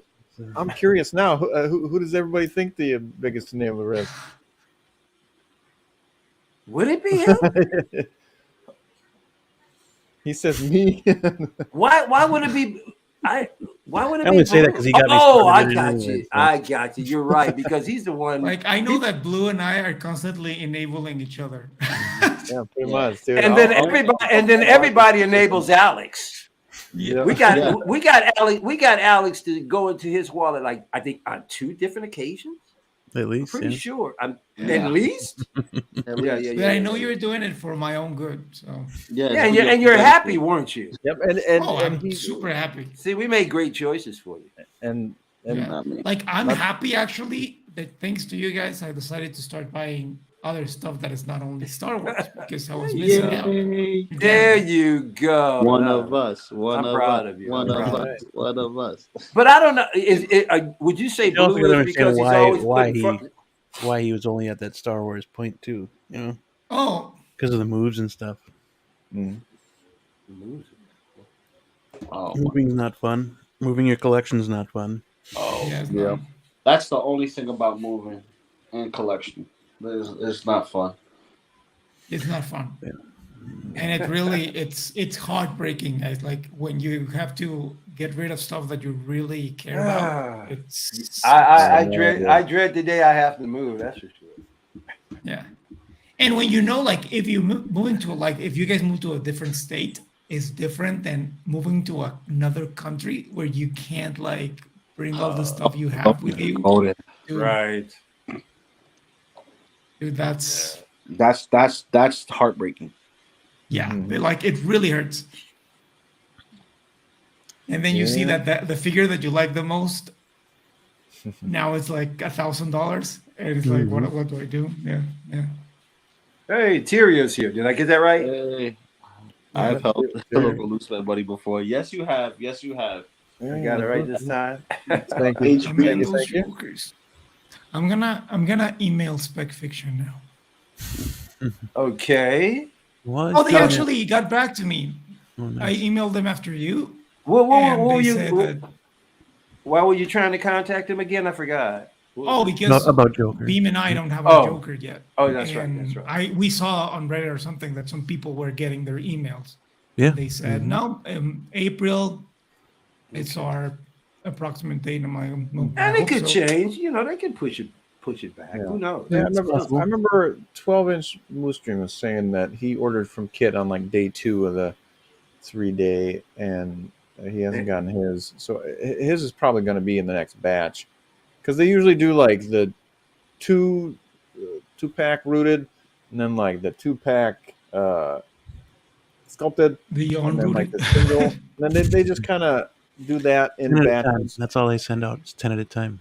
10 at a time, yeah. It seems like that. Just 10. You get one. You get one. You get one. You'll have the rest. You got to wait. It's like, damn. We're not. Yeah, we're not. Joker J sent a message to Kit, to 16 Kit. Tell him if he had any Gandalf openings, he might. And Kit keeps saying that like once all the pre-orders go out to all his customers, he's gonna have some in stock. So for the Joker, yeah. For the Joker, but I'm sure it'd be for the other ones as well. Possibly. Because they're pretty hot commodity right now. Yeah. And the hype is gonna keep going up if they're this friggin' quality, you know? Mm-hmm. Yeah, but you should ask 16 Kid. Probably hook you up. All full. Joker J said he hit up Kid, he's all full. Yeah, I'm right there with you. I might have to pick him up from Toys Wonderland as well. So I don't know. We'll see. I would like Gandalf back in the collection for sure, but yeah, man, that Gandalf really got to impress me enough to. I mean, Aragorn, other than Aragorn, who's pre-ordered, but yeah. When are we gonna see that Harry Potter? Oh yeah, to do this. Hopefully not before Batman Begins. I'm waiting for well, the last time John was around, he said Paul Atreides was supposed to be next, or almost next. Well, Paul Atreides was supposed to be the worldwide release. Yeah, that's true. Yeah, but he was literally like he was supposed to be like damn near the next one down the pike or close to it. I know that, but. That may hurt. Oh, he said, "I'm sorry." When whatchamacallit, they would in the process of producing Doom 2, and a couple of people got off of the project. Now more people are coming back on the project, so it's like people are doing the Blade thing right now. Okay. So. Yeah, nobody wants to go with Turd Wonderland. Turd Wonderland. I only do it if I have to. Yeah, exactly. I just canceled that one order from them. Or when I got the money to get something right now. I know, man, and they got figures on there I'd buy, but everybody's made me very skeptical of purchasing anything from those. Because one nice thing about them, though. Nice thing about them, though, is you can use your points right away. Yep. That's cool. Yep. Yeah, so Sideshow, where you went on that, fool? Well, listen, what Sideshow does better on, the other doesn't. Mm-hmm. That customer service across the board is. I was on Beam. I don't know if you Beam. I don't know if you. Oh, I'm sorry. Go ahead, Lou. I'm sorry. No. I would say it was okay on both sides of the spectrum as far as customer service goes, but at least like the point system for T-dubs is right away, but for these guys, oh man, they just milking you every second they can, man. Holding it for 40 days after you ship them. Like, really? I gotta wait a year? So you mean to tell me I can't gather up my points the way I want to because I have to wait 40 days, more than a month. Days. More than a month, and then when you guys feel like sending it because you guys are too lazy to give me my points on time, on top of that, so they should sour taste in your mouth. Nerve-wracking. They should do it after you after you checked it, and then you can my bro mentioned this, that like once you get it, you can what the hell? You can deny waive the option to would be a better word.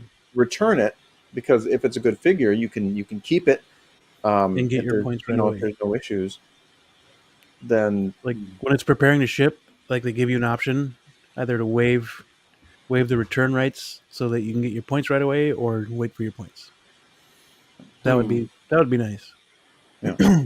Because if it's a figure I've ordered, like that's already in stock, even you have to wait for your points.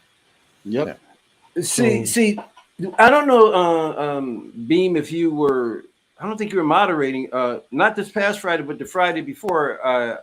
I made it on to Rob's show, and he said he had we were talking about the figure. I was showing him the Spock and everything, and he was talking about the music figures, and I said, "Oh yeah." I said, "Where?" He was pointing them out. I said, "Well, what happened to Bob Marley? I thought you had Bob Marley." He said he ordered Bob Marley from Toys Wonderland, and they send him the head sculpt, not the figure. Yep, just the head. I remember him saying that. And then something crazy about inside the system. There's nothing in the system that said he purchased the whole figure. Oh damn. So it's story after story after story. So he stuck with a head and no figure, and he purchased the whole damn figure. So see why I'm skeptical about doing it? I have no patience, man. Reasons to be skeptical about him. I'll go effing berserk. I would go. I can't handle that kind of shit, man. Well, Trimble, I know, man. I thought about taking a shot at it, but I don't know. Trimble said, "Give it a shot." Yeah, the thing is, Turd Wonderland was good until they weren't. Yeah. My boy, one of my boys, he got the Christopher Reeve Superman, right? And he got it from Toys Wonderland. Took it 5 months to get. Damn. 5 months for an old Grail. Because they had to find one off of eBay and then strike a deal. I'm not gonna tolerate that, man. I'm just not. Like, oh shit, we forgot to take that off the website. Yeah, that's what they screwed me on my my Sephiroth. The Game Toy Sephiroth. They said, "Oh, it shipped," and then I'm waiting like a couple weeks. I'm like, hasn't moved. I'm like, where the hell is this? Is it moving? That's one thing what websites need to fix too. Yeah, it's freaking if it's sold out, like you don't have any, find a way to take it off your damn site. Yeah. It shouldn't even be on there. Or mark that shit in like bright freaking red, orange, something. Sold out. Well, that's what Sideshow does. Sideshow takes it off their site, so it's not, it's not a link anymore. Yeah, I hear a lot about. Yeah, and that the purchase button says sold out on it. You can't click on it. It makes sense.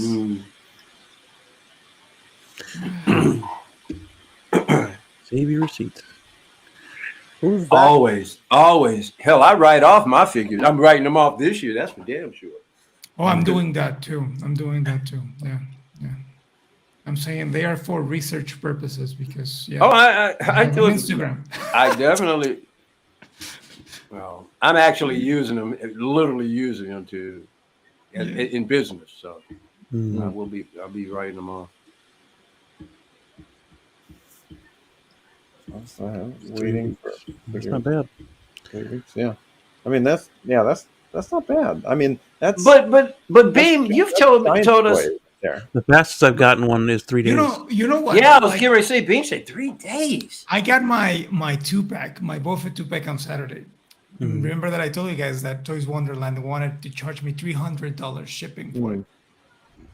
When I saw the box, like, it's not that big. It's not a big box. No, it's not a big box. Like, and it's 6 pounds. It's not big at all. And they wanted to charge me $300. And the shipping was not to Colombia. It was not to Colombia. It was to Miami. $300. Wow. Yeah, that's gouging. If that ain't gouging, I don't know what is. I paid from like shipping to Miami for this 2-pack. I paid $15, and from Miami to Colombia another $15, and ship with DHL. So, yep, yeah, they try to screw you. It's like man, I'm gonna just bring it up for a second. Oh, but that's how much it charges us. Whoa! Hold you're on. just trying to pay for your monthly fee with DHL, I bet. Toys Wonderland advertised free worldwide shipping for internet. Yep. And it says, I didn't read it all. Okay, I'm sorry. Their stuff says this DHL. Is not big. No, like this is not a big box. Like, look how slim it is. It's even slimmer than a regular Hot Toys box. Yeah, and it's not heavy, so they can't say that. Some of the figures do say DHL on it, though, for that free shipping. This was so light. Like when I picked it up from the security guard of my building, like I'm like, this makes no sense. This is so light. Yeah, and that's but you know something? Here's the problem. They don't do it by weight. They do it by dimension of box. Yeah, by volumetric weight. But even like that, it wouldn't be $300 because that's true too. It's not that big of a box itself. Yeah. Correct. Yeah, like this is not something that they would have to, like the Joker box. Okay, they want to charge me $100 for it. I understand. It's big. Yeah, you got die cast metal in it and all that crap. Yeah, but this thing, go to hell, Toys Wonderland. And Kit, he always has free shipping, and he shipped this at DHL, and when I got the notice, it said like on the 16th or something like that. It would have been like 8 days or a week or something like that. It came in like 3 days. Mm-hmm. Wow! So it was like super quick. And yeah, like even my wife bought. I think I told you guys my wife bought some figures from Japan, and they came from, like, it was from an independent seller, not a person that has a DHL account, and they shipped it from Japan, from Tokyo to Medellin, and it was DHL $25. Wow! Dang! Like, well, when it went from Japan to, I think, where does DHL has their offices? Somewhere in Tennessee. It was in Tennessee. Like, it flew there from Tennessee to Miami, and Miami to Colombia. Wow. It was $25. And no taxes, nothing. No import fees. I'm like, so what the hell, Turd Wonderland? yeah, like it's possible to have cheap, like affordable shipping. So yeah, and then, like DHL is pretty damn cheap, like, and they do a good job. Yeah. So for the most part, yeah. For the depends on where you are, I guess. If you ship constantly, if you have a lot of people buying stuff from you, like, you can get very good deals with them. Yeah. When I went to the other company to get the mirror spot, I got it in 2 days. I ordered the friggin' thing on a Friday, and UPS delivers on, what's it, UPS? Whatever, it delivered on Sunday. It came on a Sunday. I was shocked how quickly it came. Yeah. This shiz chest. Oh. It ain't what? It's chess, not checkers. Oh, it's chess because it ain't checkers. Yeah. Well, there was a good movie. Oh, Ami. They well on 6 scale. But I've been hearing some decent things about Ami. There we go. Look at that. That's pretty good. That's a good sculpt, yeah. That's especially a young Nicolas Cage. Yeah, that's Castor good. Troy. It's good, but John Travolta's spot on. That's good. They're both good, man. John Travolta looks like the bad guy from Kindergarten Cop. Like I don't know his name. The guy with the ponytail. Yeah. Yeah, that guy. Like when he goes to father. Yeah. That guy. Yeah. That's a great I hate movie, that though, guy man. on his suits. This was a really fun movie. Yeah, dude. It was. Yeah. Fantastic. The Harpoon. John Woo directed it, right? Mm-hmm. Yeah. Yep. Uh-huh. Yeah. It was a lot of fun. Birds in there. Yeah. They're doves or something like that. I love that gold gun, man. I love the pair. Hell yeah. One of the few movies where they really wrote it where it really fooled me. You know, they were tricking me all along the way. I was like, whoa, shit. You know, great writing. I say great acting because they had to play the other person's part. Yeah. Yep. And they played that's what made the movie so much fun. I mean, everything about it was great. Now, I need a pair of those boots in 1-to-1 scale so I could literally do that to somebody for fun. For fun.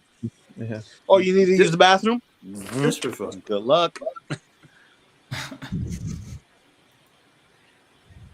Now, when their eyes are closed, the closed eye sculpts are they're not as good as the open eye ones. Yeah.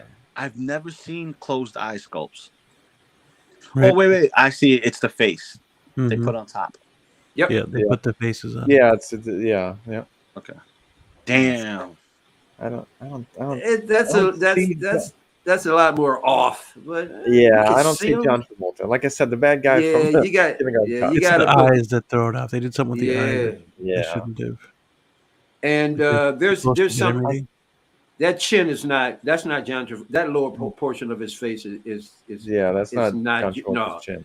He was chunky in this movie. He From was this film. But his lips don't pucker out like that. You know about.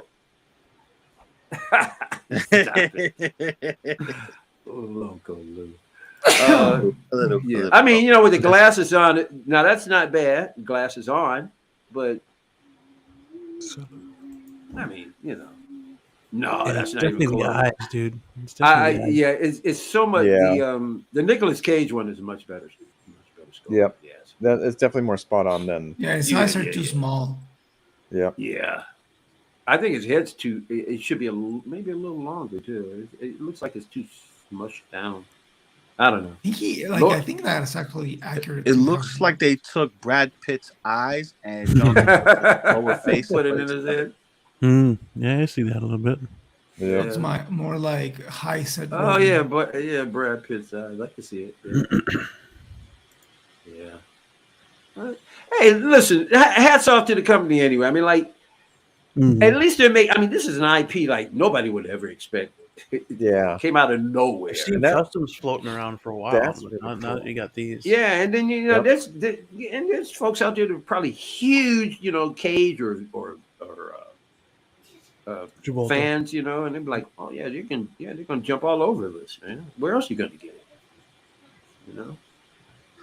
And then you can use that Nicolas Cage more than once. Holy cow! You could probably even root his hair on him and do other things with it. Definitely could recast it and absolutely use that head sculpt.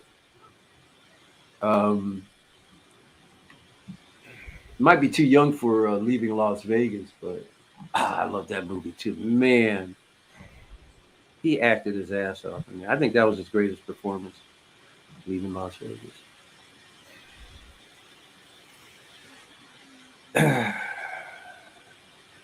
I just found out in September, Equalizer 3. I didn't even know. Oh, really? Yeah, they're Equalizer 3. They're filming it now, dude. They're almost done. Yeah, and it's gonna be out in September. I'm like, yes. Nice, dude. You know what? I just realized something.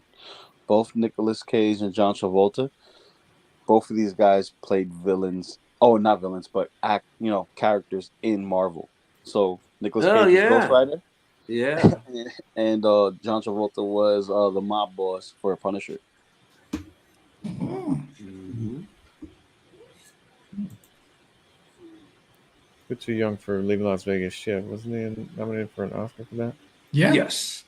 I believe he won. Movie. Yeah, he won. Yep. The most Did you guys authentic. Did you guys watch the Oscars last night? No. No, I heard they were. I don't watch that crap. I heard they were boring as hell. Anyway, I stopped watching award shows a long time ago. I saw who won, and I'm like, oh, that's cool. Yeah, but you know how they are.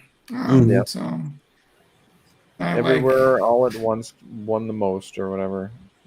Yeah. Still haven't seen it. It's fun, man, but it's I don't know. It's a weird movie, and it's different. I think that's what makes it cool. But I don't see it as Oscar material. Like I see it as a movie festival, like Sundance kind of movie. Yeah. Which is not a bad thing. But I don't know. Like I don't think it has the worldwide appeal to be an Academy Award movie. So. Yeah. That seems to be all that's been winning lately, though, is those types of movies. Yep. The A24 movies. A24, Yeah, I don't know. Like, I had an argument with a friend about the movie. He was calling me like, "Oh, you don't like it because you're a racist." I'm like, "How am I a racist because I say that it's not an Academy Award movie?" Like, that's weird. Well, everything today, makes you a racist today. Yeah. I mean, I don't like Fruit Loops. Oh, why? You're racist. Yeah, it's just. I'm like, come on, what is going on? Because that toucan looks funny.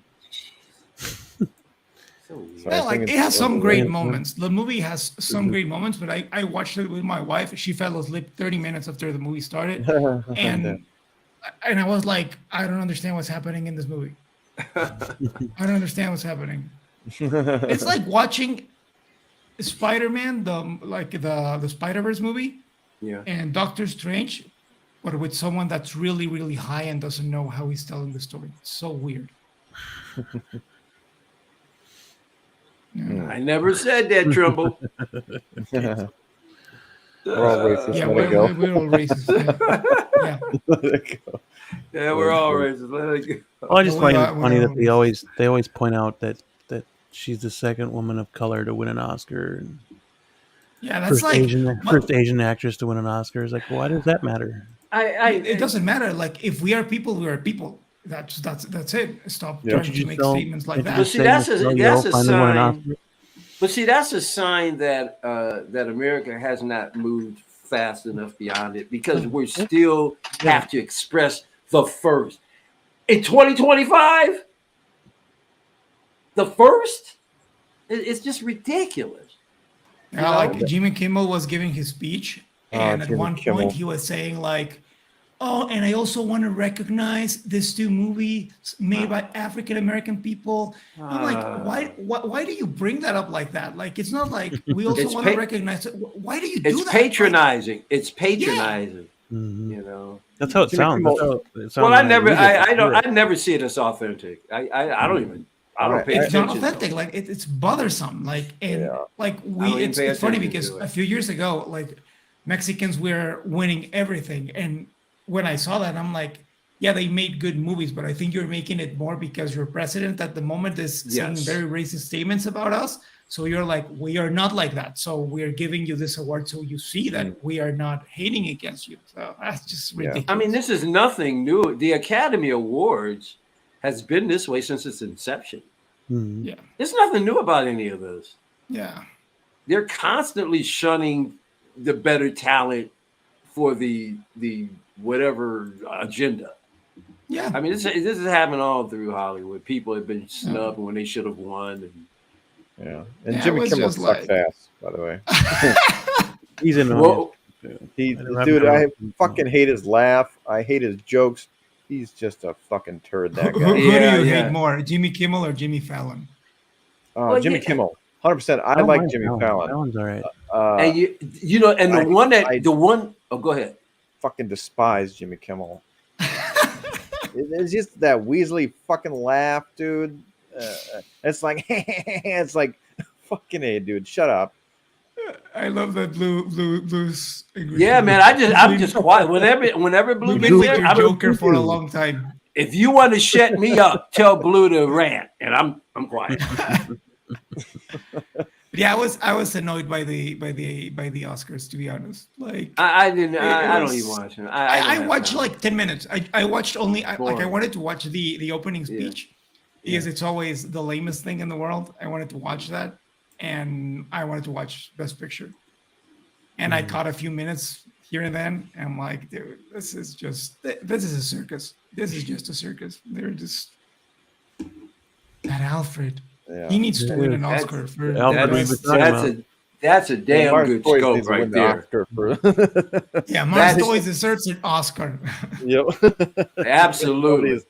Bomb ass toys. This looks good. Yeah, dude. This looks fucking great. Glasses on them, man. This and looks it's gonna cost like $100. So yeah, and I mean, he'll come in his suit and hell maybe yeah, a tray or something, or even a like I can't wait, man. A different setup, or like he wore like a sweater in the movie too. I want to say, yeah, he had different clothes. Oh, you can swap him out. Just swap his ass out. Yeah. What's that?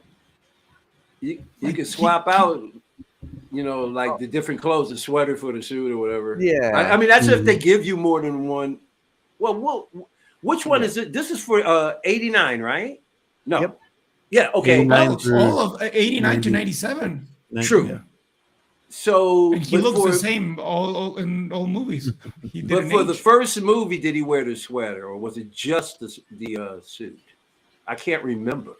I think it was just a suit. It was just a suit, right? Yeah. If I remember correctly. I didn't think he started wearing little sweaters and stuff till forever. Right. I thought he was wearing something different when he was talking to Vicky Vale. Maybe. It's been a while. It's been a while for me too. Shit. Maybe even yeah, I'd have to watch it again to be sure, but yeah. Never watched that tonight. I haven't watched it in years. But damn, like which one? 89. I haven't watched that in years. You know what? Like I don't know about you guys, but I like Batman Returns more than Batman. Yeah. Well, I mean, I can see that. I mean, a lot more. I mean, I don't. I'm not sure either one of them were that great in hindsight. So I don't know if there's a lot more between the two, but yeah, I can. I see where you're coming from. I mean, yeah, I like Batman Returns a lot more. I like Catwoman more. The Penguin is awesome. Yeah, Danny DeVito is Penguin, man. Yeah, it's so freaking good. And like he took his Burgess Meredith. And like he made it a grunt, like it was like, and he made it. He made it. That penguin was so dark. That penguin was dark. It was so good, and there was all kinds of nasty fluids all around him all the time. Nasty fluid, man, everywhere. Yeah, dude, when he dies, like that was terrifying. I was like, it was gross. It was gross, man. But I loved it. Yeah, man. Yeah, it was. I mean, he might have been it still holds up. He might have been a darker penguin than Heath Ledger was a darker Joker. I'm serious. Yeah. I mean, he was disgusting. Definitely. Dude, he bites the nose of a guy. Yeah. Remember? Not a lot of reflective surfaces down in the sewer, are there? Yeah, man. Could be worse. Your nose could be gushing blood. Yeah. And the guy is a perv. Like he's all the bad things with the world. Like it's so cool. Yeah. But dude, like I just need the second one that I've been out in Mars for, the Val Kilmer Bruce Wayne. Yeah. And then like if they can put a George Clooney in there too, that would be cool. Get all the Bruce Waynes. And if Hot Toys is to give us the Batmans. Yeah. I mean, Mars Toys is just taking all my fucking money. Yep. I hope Hot Toys does a Clooney Batman. That'd be awesome. Hell yeah, yeah. I would love all the Batmans.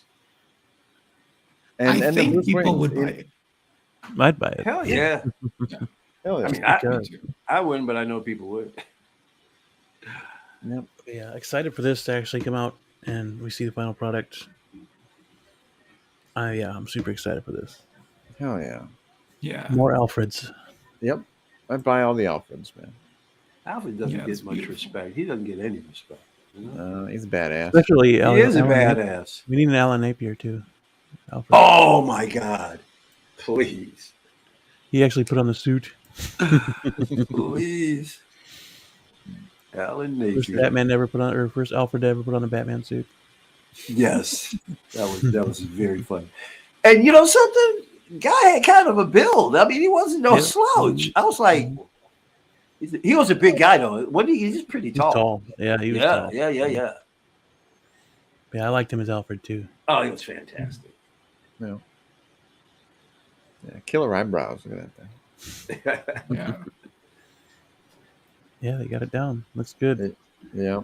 I had to Google it and check out Alfred, and yeah, he's got those crazy. Oh, absolutely. Yeah. Yep. Yeah, looks They have to fantastic. trim those like shrubs. Yeah. Mm-hmm. Yeah, and then just put the freaking glasses on him, and bam. There you go. Hell yeah. He looks incredible. They listened. They listened. They did listen. Why do you stick to him, Blue? Hello. Yep. Hey. Oh, What Oh, What Feezys it do, here. crew? Can you guys What's hear me okay? happening, buddy? I can hear you good. Yep. So All far, right, so nice. good. Yeah, Thanks. good to see you. Yeah, likewise. Yeah, man. Sorry, let me It's been a interrupt. while. Continue. Yeah, no. it is. man. Yeah, so you get a chance to see what Blue got? Feezy? Take a look. This guy right here that we're looking at? No, take a look at Blue. Oh, yeah. I saw that in the chat. Congrats, Blue. Yeah. Thank you. Yeah, Blue, you're my hero. Stole the show. Yeah.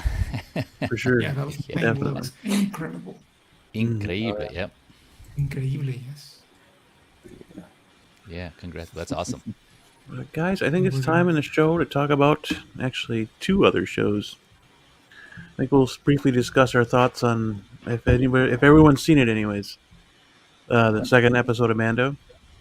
I've seen it. What are your thoughts on that? You're asking me first, or? Yeah, anyone that wants to go first? What do you guys think of Mando? I mean, as long as everyone's seen it. Yeah. Yep. Yeah. You want to put? Do you think you want to put the little ticker? I can. Yeah, I can. There it is. Spoilers, people. Spoilers. Yep. Spoilers. Mando episode 2. Warning. You have been. I enjoyed it, but I'm concerned. Concerned. Yeah, I just there's something about the writing that is very superficial, not very deep at all. I'm getting tired of having to be told I need to go somewhere. You're not a Mandalorian again. It seems like they repeat this thing. We know he's been stripped of all of this stuff. It just seems like they're just not pushing the story fast enough, and there's a lot of I'm feeling it's some repetition here, and that's what I'm having an issue with. Okay. Other than that, I thought I thoroughly enjoyed the episode, and don't be surprised if they go in the direction I told you guys they were going in.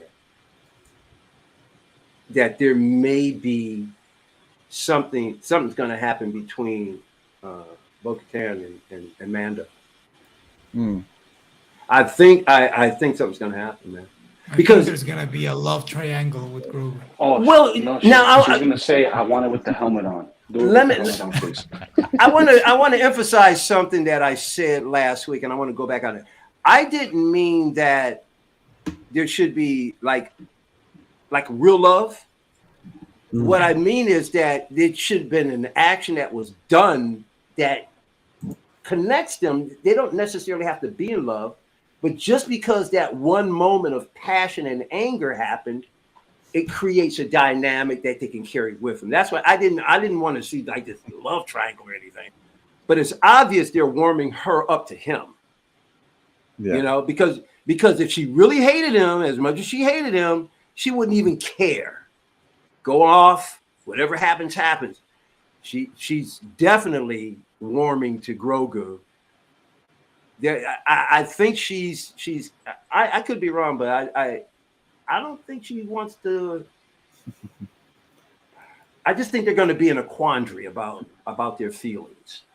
Yeah, and I think she's going to have to assess: do I really want that sword? Do I want the dark saber bad enough? I'm going to have to, So, you know what I'm saying? I think it's created dynamic, and I got a feeling they're going to do it.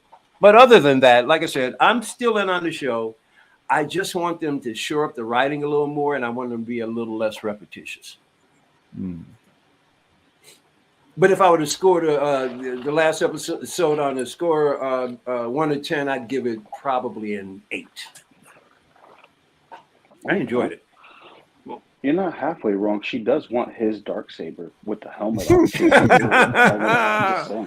Because listen, wrap it that look. She wants it. She gave in. Look, yes. Here's the thing. When you see the dynamics of the show and you see the repetition of, oh yes, you banned and this, that, and that, it's more of a resurgence more so than just his redemption arc. It's the Mandalorian redemption arc, not just his, all of Mandalore. You get what I'm saying? Because you have Bo. She reads the scripture like if it's nothing, like, oh, this was yesterday. Like to me, this was a Tuesday. Reading the scripture and going into the waters is all myth. Everything is myth, legend, whatever. We did this for our subordinates, for show, for basically, so that for a spectacle. That's the word she used, as a spectacle. So she sees that, and then she sees Din, who's never set foot on Mandalore, who's more Mandalorian than she is. Mm.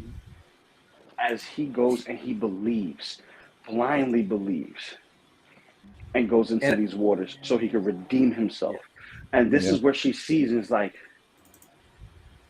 oh shit. Like the epiphany happened. She had the epiphany look. Mm-hmm.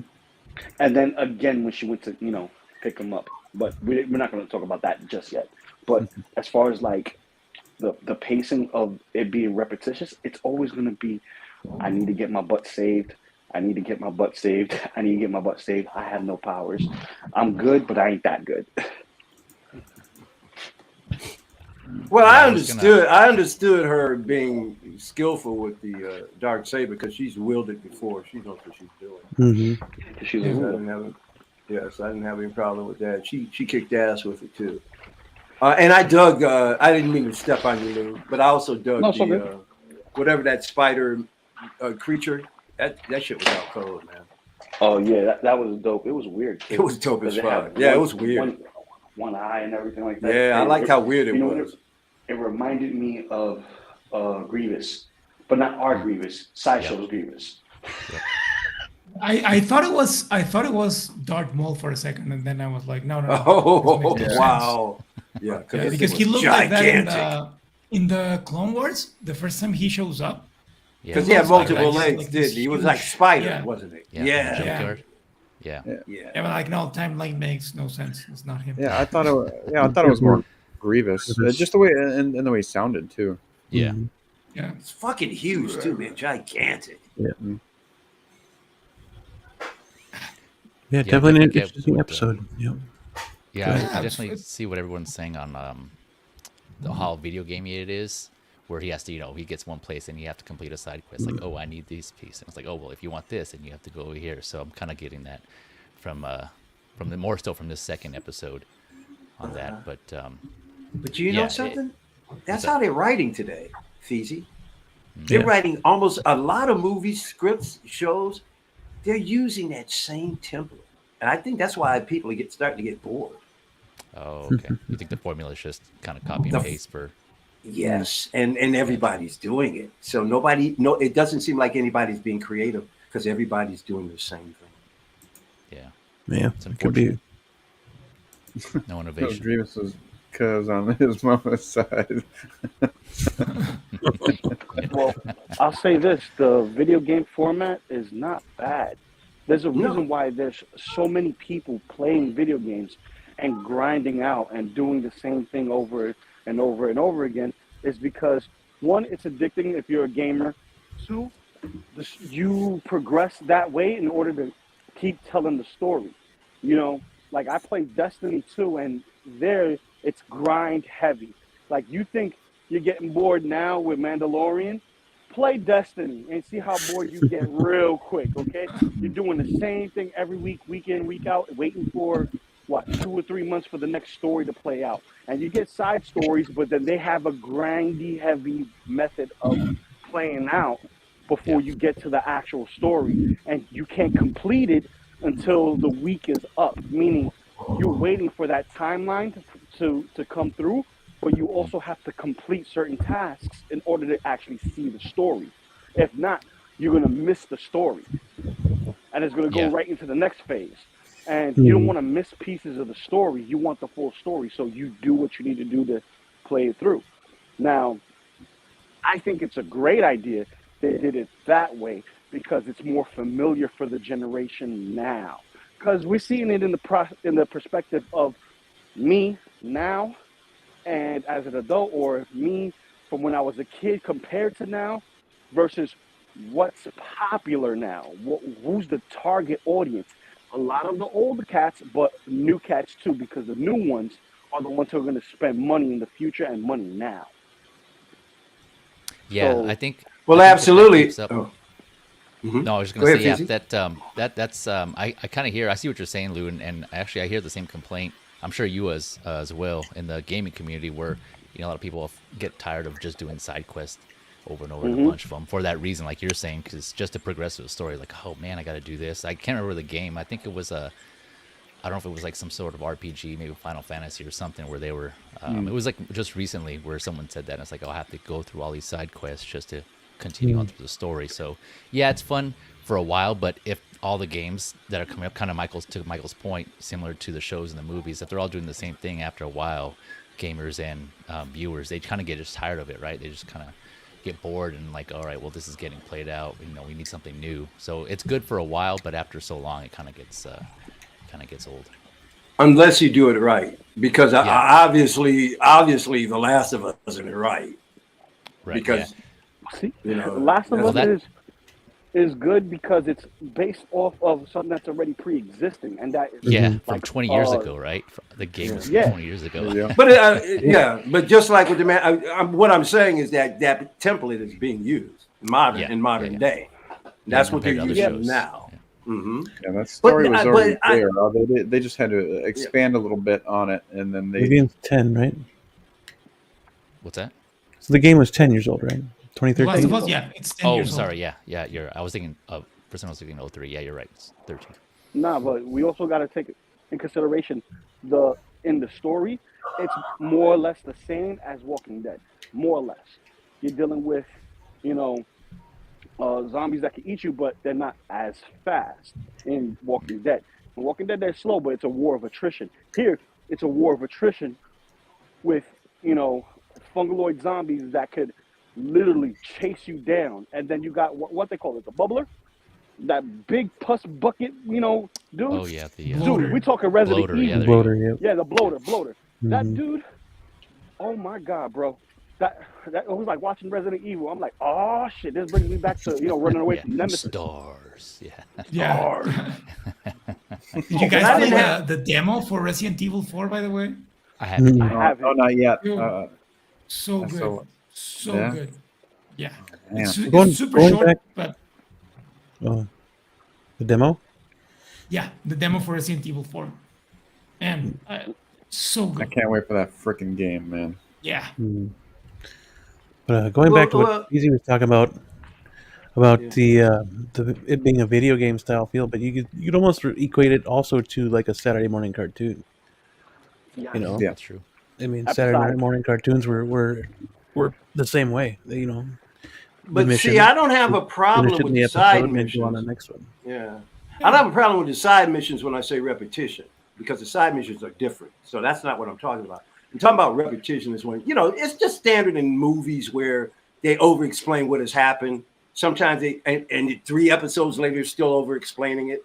I don't need to hear that forever. It's almost like You don't need to have every Spider-Man movie be an origin movie. Some things, we already know what's been said. We already know what's going on. Just progress. I don't need to hear you say it out of your mouth. Well, that's what I meant. But yeah, I get you. But you're also one of the few people who saw the Book of Mandalorian. I mean, I'm sorry, the Book of Boba Fett. So you know that's the issue from watching that. Those who skipped it get it from here. You get what I'm saying? It's like, yes, we know he broke the code in season 2, right? Now we're going into season 3. Why is it? I don't want to watch Boba Fett. I want to see Mando.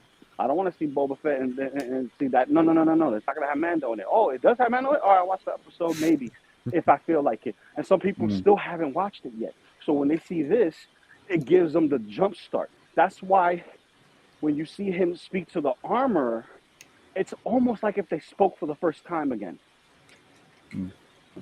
Yeah. But I'm not a Boba Fett fan, but I do like this Black Series figure. It's really an awesome figure. But I can't wait for the movie realization figure. The only thing I didn't really like about the episode is I don't know. Sometimes Din Djarin just seems so kind of incompetent in skill. Yep. I mean, Bo saved him the first time. Fucking awesome. Showed her skills with the Darksaber. Cutting them legs off of the big spider dude. And, I mean, that was freaking awesome. But then he gets sucked in the water or something again, and it's like, Jesus, man. Well, really going to weight him down. Do you need to anchor yourself or something? Like, no, here's the thing. We know what happened when he got pulled down because we all saw it and we all went crazy. We got a kaiju in here. You know what I mean? Yeah, that's the only thing that saved it. That's the only thing that saved it for me. But yeah, like I was talking that with Rob on Saturday on the show. Like he's like, why is he going into the water with a heavy armor, and he doesn't know that it's deep? Like that was stupid. That was very stupid. Yeah. Like you don't go to get I don't know if baptized he knew with it your was deep, armor though. on. Did you think he knew it was that deep? Yeah, I was gonna say. No. But there were stairs. But you go there to the water and like if you're gonna get cleansed, like that was a nitpick that I had, but it was after watching it. Guess what, Alex? What? I'm with you on that because I was like, why is he walking into the? Because that's a ceremonial thing, and you would think that he would have stripped the armor off. Right. Yeah, and it is weird. Honestly, I think that the reason why they did it like that is because they didn't have Pedro Pascal on set because he was shooting The Last of Us, and it's like, oh, you know what? To hell, just make him go with the armor. Doesn't matter. Yeah. Well, he was going to keep the helmet on anyway. Yeah. Because he's not going to show his face again because it's in the helmet. Yeah, it's just that, and I'm enjoying it. Like I really like this show. I have fun. Like. Makes me laugh, makes me excited, but I don't like to see the hero getting beaten every episode. Yeah, for me, that's like he's the hero. Like I would have preferred if Grogu gets caught, he can't save him, and he goes to get Bo-Katan. I would like that instead, and see that Bo-Katan has better leadership skills than he does. I like that. I love seeing her being strong because she is stronger than Din Djarin. She has more experience, but. The fact that he is getting beaten every episode, like, dude, he got his leg hurt in Book of Boba. It's like, really? Yeah. And like, and when you first introduce him, he's this badass bounty hunter. He's kicking everyone's ass, putting everybody. Here we go. Does that sound familiar to you guys? Stop it. And he didn't have Beskar back then. Like, he had Durasteel. You know something? That's funny. You should say that. Right. Helmet, but he didn't have. He was kicking more ass before he got to Beskar. Yeah. Well, here's the thing. But you also got to look at the caliber of his bounties. Every single person he got in his bounty situation, right? That's something he acquired. Is like, okay, I could do this, I could do this, I could do this, and now he bit off more than he can chew, and that's what this is. He bit off more than he could chew. He's in a different realm with Jedi's and dealing with the Empire even more so. with all these shenanigans. And if you look at it, it's like he's out of his league. So how do you fit into a world where you're literally looking the part, but you're not acting or behaving the role? And here's my point. Yeah. We're trying to, Jay. Is Peter Parker. Din Djarin is Peter Parker. He's Spider-Man in this world. You get what I'm saying? Like, he's not going to win every battle. Spider-Man never won all his battles. He lost plenty of them. A lot of them to Shocker. So, and this is going back to, original source material from Stan Lee. Dude, it's progression of the individual. Like, damn, come on, Din, you can do better. But also he's dealing with, do I really want this? Oh, no, I got the kid back. I'm good. Now I got to go do this.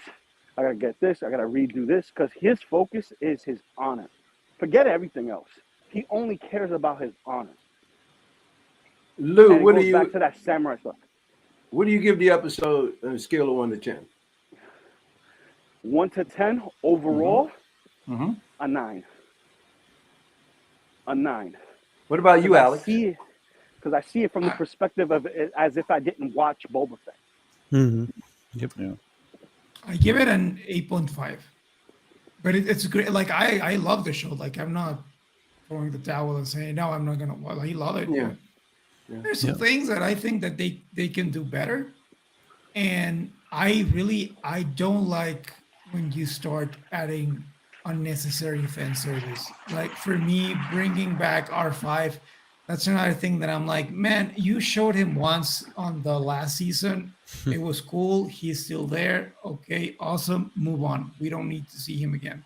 Yeah. Also, there's no way that there was that much left of him. If you look at that explosion, would you have wanted R5 or IG-11 to come back from the dead? Why does he need R5. Because he needed it because he couldn't get. Oh, wait a minute! He's got that information. He's got that information. He couldn't. Yes, he couldn't navigate. He didn't have that, so he needed a droid that could terrain and surveil the area and see if it's breathable and safe to go through. But it was still stupid to have that much. But I would have rather have a protocol droid from Jabba's palace. Like, that would be for me cooler to have, like, the protocol droid that tells C-3PO that the master is gonna hurt him if he doesn't do what he stole.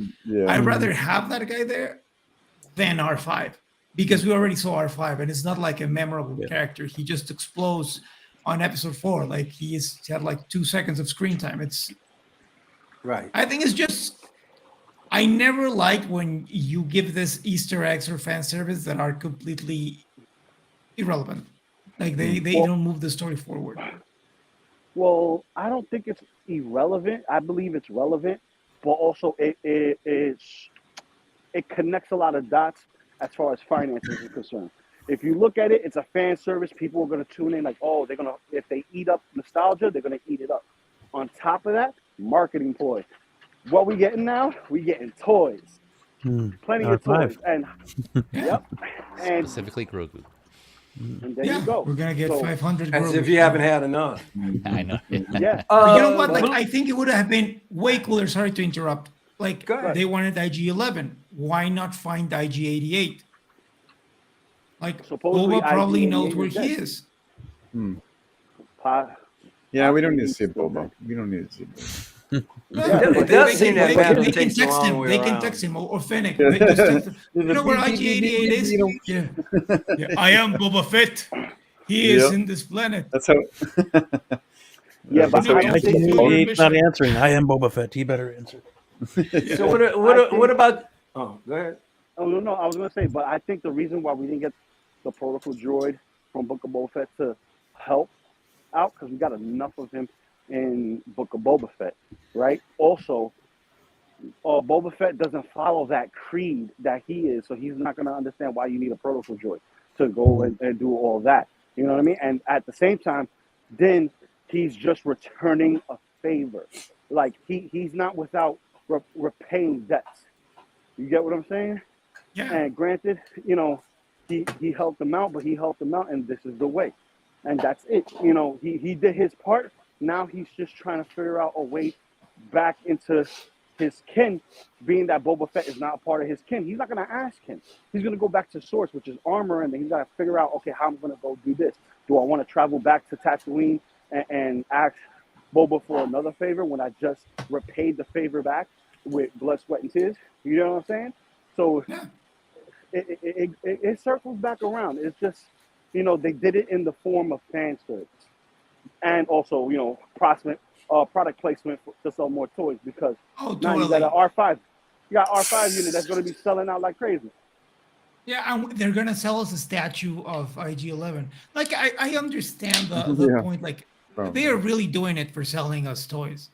Yeah, that's the way they're doing it. But they could focus a little bit more on story. They could, just write the better freaking story. I mean, you already fucked up Boba Fett and Obi-Wan, and then you just inserted shit just to sell toys.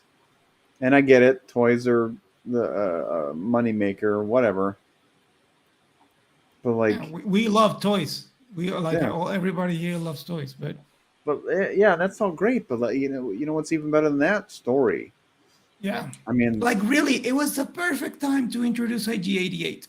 Like even say like, oh, I know this droid from like another bounty hunter, but he's been away for years now. I don't know where he is. Like, that's better fan service than, oh, here's R5. But I don't want them introducing anybody else. I mean, dude, don't worry, they will. We are going to see Han Solo. You're going to see quite a few more. Yeah, that's fine, but we're not going to see see this character, and then they're going to do an 8-episode season of their fucking story. Yeah, it'll probably be. That's what I'm afraid of. Like they're gonna introduce character. Mm-hmm. They got Boba Fett. He's gonna be fucking awesome in Mando, and then we got Book of Boba Fett. Oh yeah. They introduced IG-88. What has he been doing this whole fucking time? Well, we're gonna find out in this season of IG-88, Book of IG-88. That's Book of IG-88. Wait. Can I? I got Blue. I'm gonna tell you right now. As far as the Book of the Jawa. Look, IG-11 and IG-88 wasn't gonna happen to begin with, because you're talking about the N1 Starfighter as their travel. Yeah. Thing, right. Yeah. So where's he gonna go? Where he's gonna fit. So it's a part of that story. It's a part of everything, how it's all going to connect. But at the same token, it's like he's not foresight thinking. Like, dude, I could modify this where he could go right back up into the ship. That's all you need. You don't need nothing else. Matt, and it makes sense. Forget about the droids. What Mando's got to worry about? Hell, Bo-Katan has the potential to be more popular on this show than he is. Yeah. If they're not careful.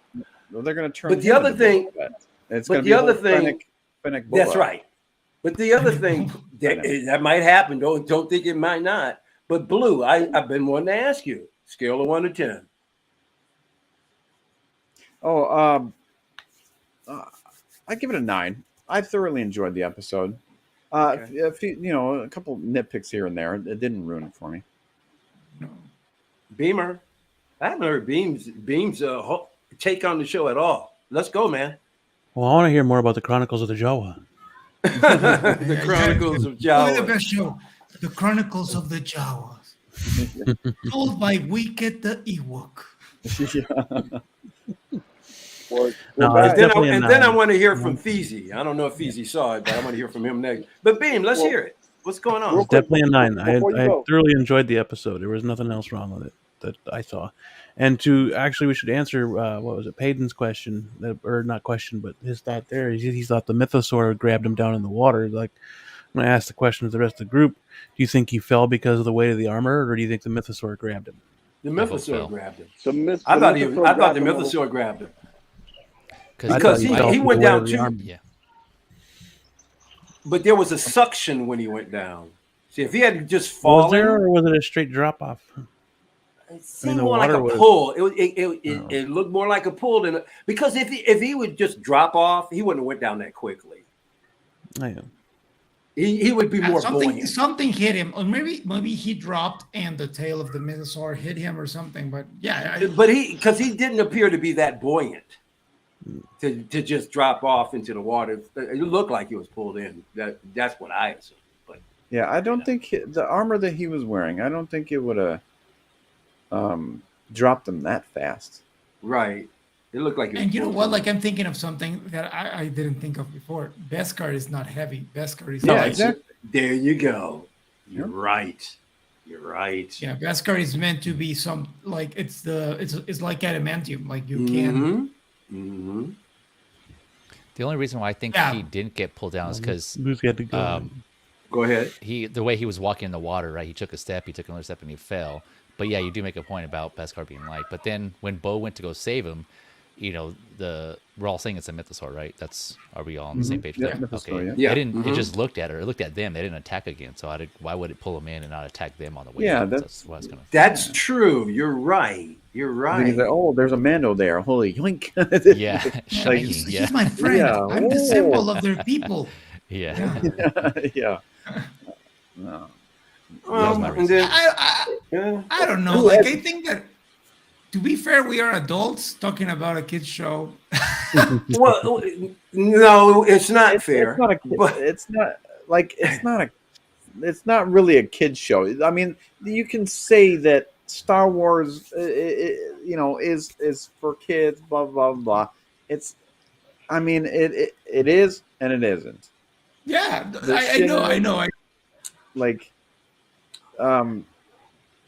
It wasn't a kids show until the goddamn prequels.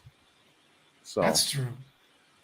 Yeah, because I mean, there's been some. Then he had kids, and then he wanted to make it kiddish. Well, you're right. Like I just think that it's funny that we get angry about these little things. Like, but you know something, Alex? They're not little things because we all agree on a lot of these things. Yeah. So they do stick out like sore thumbs, you know. Yeah. But it's still a good show, and it's impressive that we all like it and give it a good rate. I am still a diehard Mando fan.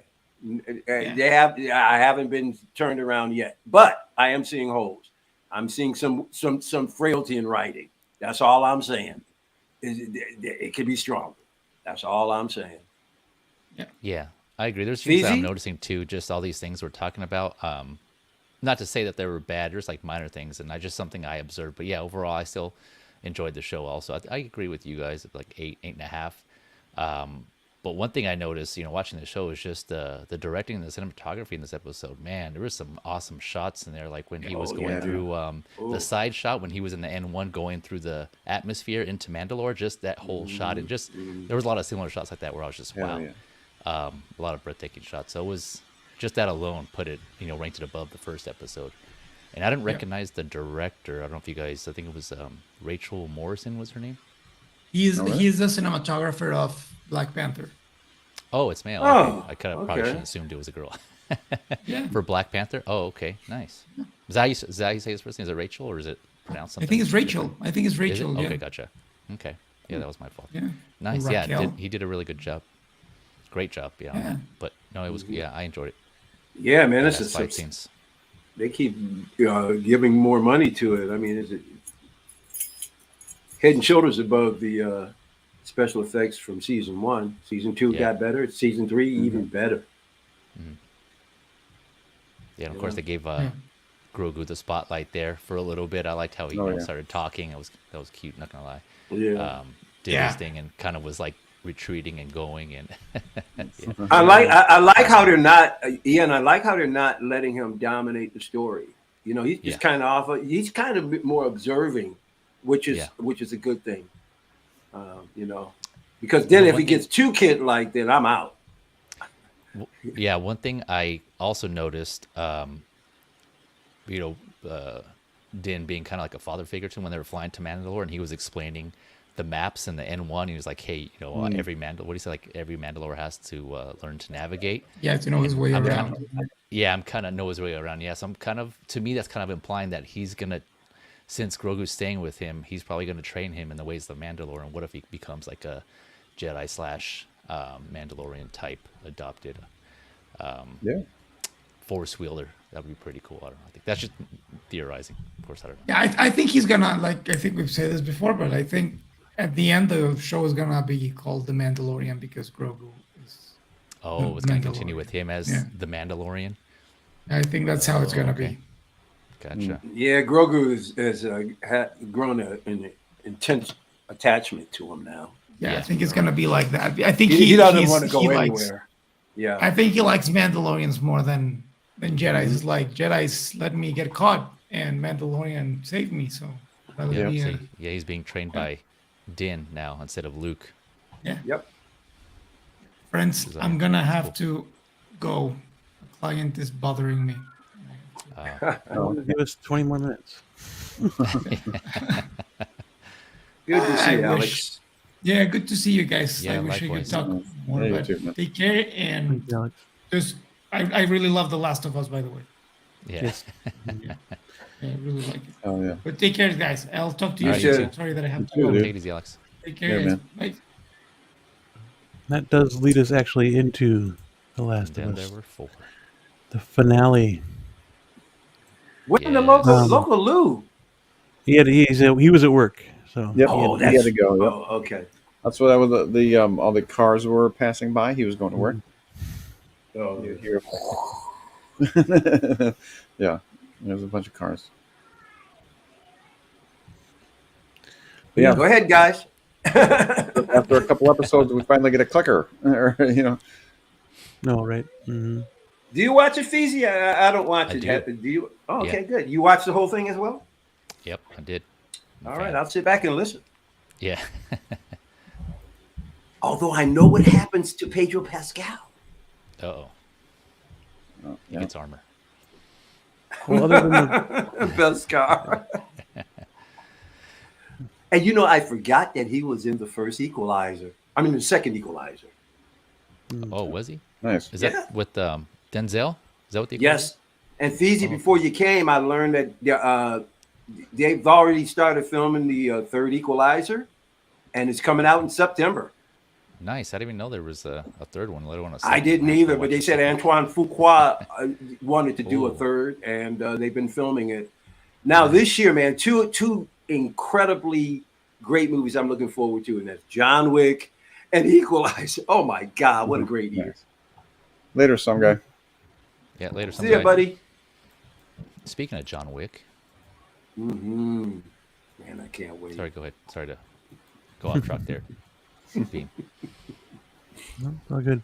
Ashley Johnson finally made it into the episode, or into the show. This is the voice of the original Ellie. Yeah. So it's great to see her, and she played Ellie's mother. I was wondering how when she was going to be in here, or when it was going to be a flashback. Yeah, that's cool. Do you guys think that there was actual? They did a good job of casting her, not only just because she was in the game, but she looked kind of similar to Bella Ramsey, like she could be her mother at some point. Yeah, I think that's one reason why they considered Bella Ramsey over anyone else, because she looked so much like Ashley Johnson. Oh, really? Yep. Is that what they said? Oh, okay. Yeah, I mean, I haven't heard that. That's not confirmed. Oh. That was an assumption. As I mean, Beam said. the whole jawline is just kind of yeah, similar. Yeah. They probably knew they wanted to add Ashley Johnson into the show, and they probably knew where they were going to put her. So they probably wanted to look for an actress that looked like her. So, or maybe looked like her. So you think that was a factor? Yeah, I think that was that was part of the factor. But Bella Ramsey did really good. Yeah, she did great. Yeah, I thought. Yeah, it's funny for those of you watching here. I texted the group here, and when I was watching this, I thought her face was familiar, and I know I recognize her face from somewhere, and I couldn't put my finger on it, so I went straight to IMDb. And for those of you old enough, you remember the movie Lionheart with Jean-Claude Van Damme. She was the little girl with the curly hair in that movie, and I was like, oh shit, that's her. Oh yeah, I knew I recognized her from somewhere. And then Beam found out she was in something else too. Yeah, she started in Growing Pains. TV show. And the waitress and Avengers. Yeah. Yep. Yeah. I didn't pick up on that either. Yeah, that's right. That was that was cool. I was like, well, I hadn't. She was running from a infected person, and ended up freaking giving birth to Ellie right there on the floor. Yeah. Yeah, fighting the thing off. She gives birth to the child. Yeah, she didn't even realize that was crazy. Dude. Yeah, I thought that was extremely crazy. Yeah, just like the adrenaline, and she just like all of a sudden hears the baby crying. She looks down. She's like, "What?" Yeah, pushing that thing off, pushing the baby out. Yeah, exactly. That's crazy, dude. That was crazy. Yeah, I've been a witness of 3 births, and they were never that easy. Well, they've never had a clicker on them. That's right. Yeah, I know, right? Wouldn't have gotten yelled at so much. All I needed was a clicker. That's all I needed. Yeah. But yeah, for sure. I mean, this is when Marlene shows up, and yeah. I forget what was her Anna. Anna was her name in the show. Anna, yep. Yeah, okay. She asks Marlene to take the baby and be done with her because she knew she was going to turn because she was bit on the leg. Yeah. And she had to basically convince her that it was before the baby came out, before she was bitten. Still worried that she's infected. The baby's infected through contact of the birth. But yeah, she ends up killing her friend and taking baby Ellie. So she did what she was asked of. You're bad. Yeah. And then we flip over to Joel and Ellie in the current timeline. But yeah, like from here on out, 100% the game turned into live action. Yeah. It was crazy. I was like, holy crap, this is awesome. Pedro Pascal did a great performance. Here you can sense that he's really wanting to be that father figure to her. Yeah. And she just lost in kind of gotta finish this. This is like crazy crap that we've had to go through already. She's still traumatized from the whole freaking trip. And the crap that she went through the last episode, so.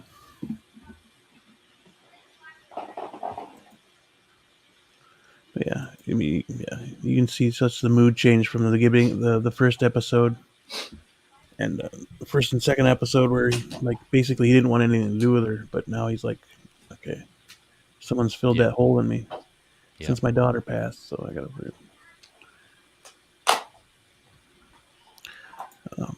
Anyone who's played the game truly knows, already knew what happened, knew what was going to happen.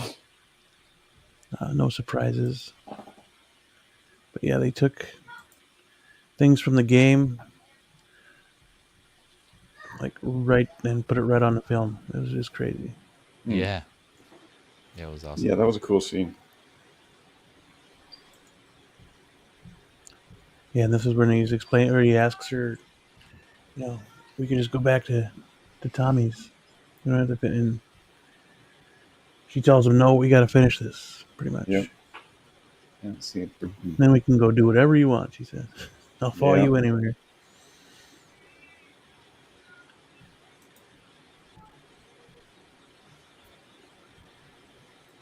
And they get captured by, I almost said Hydra.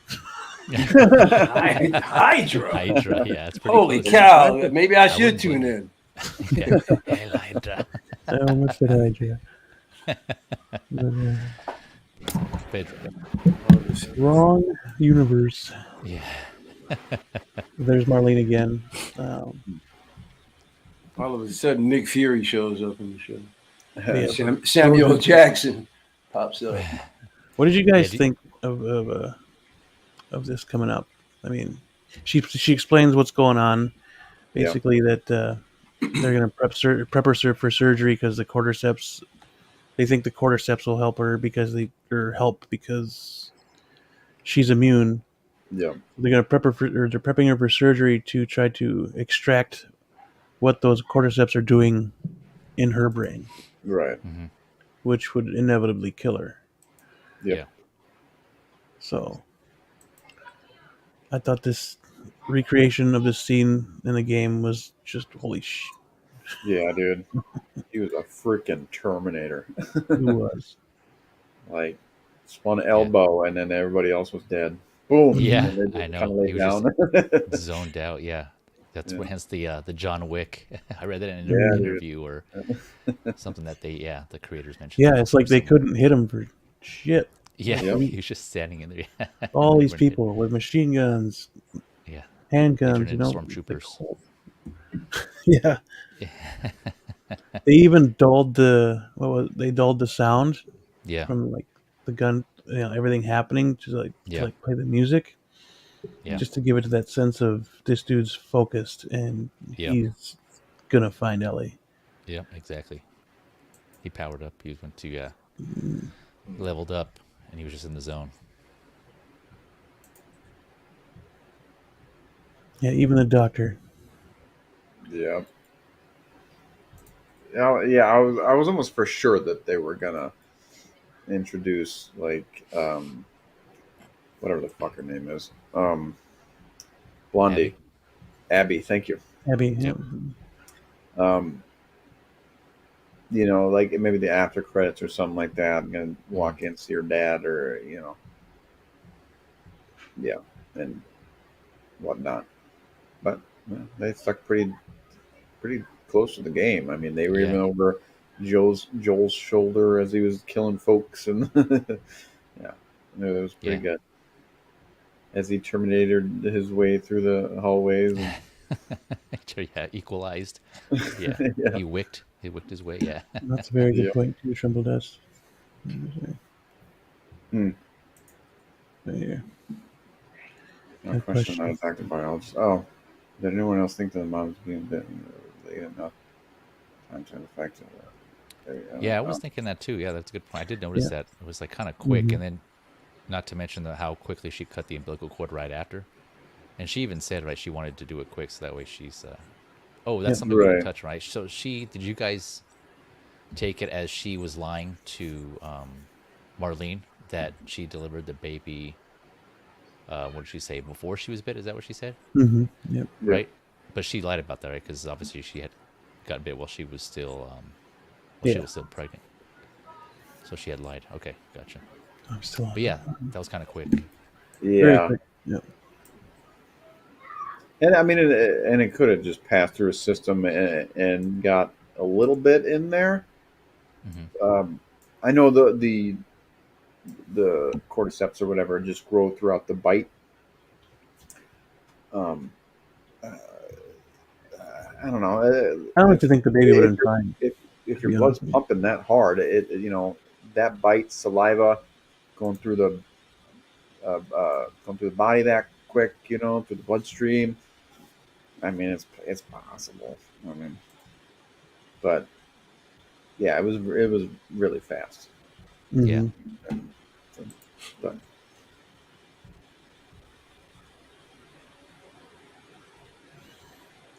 what do you guys think of the way they shot this? Straight to the truck, and then them talking, discussing it, while still moving backwards to when he shoots Marlene. Yep. That was different, right? Because in the game, that was all kind of real time. Being like, okay, yeah, that's what I thought. It's been a minute, but I definitely remember him killing her. Yeah, I don't know. I thought that was kind of unnecessary, but I mean, I was able to look past it. It's definitely an interesting choice, I think. Yeah, for sure. Yeah, it kind of just felt like it was just meant to build up suspense. I'm like, oh, okay, did he kill her? Did he not kill her? And then only like for a few minutes. For those who didn't play the game, right? Yep. Yeah, I could see that now. But I played the game, so it's kind of it was a little weird seeing it that way. Yeah, same. Yeah, but I didn't mind it. Just something I noticed.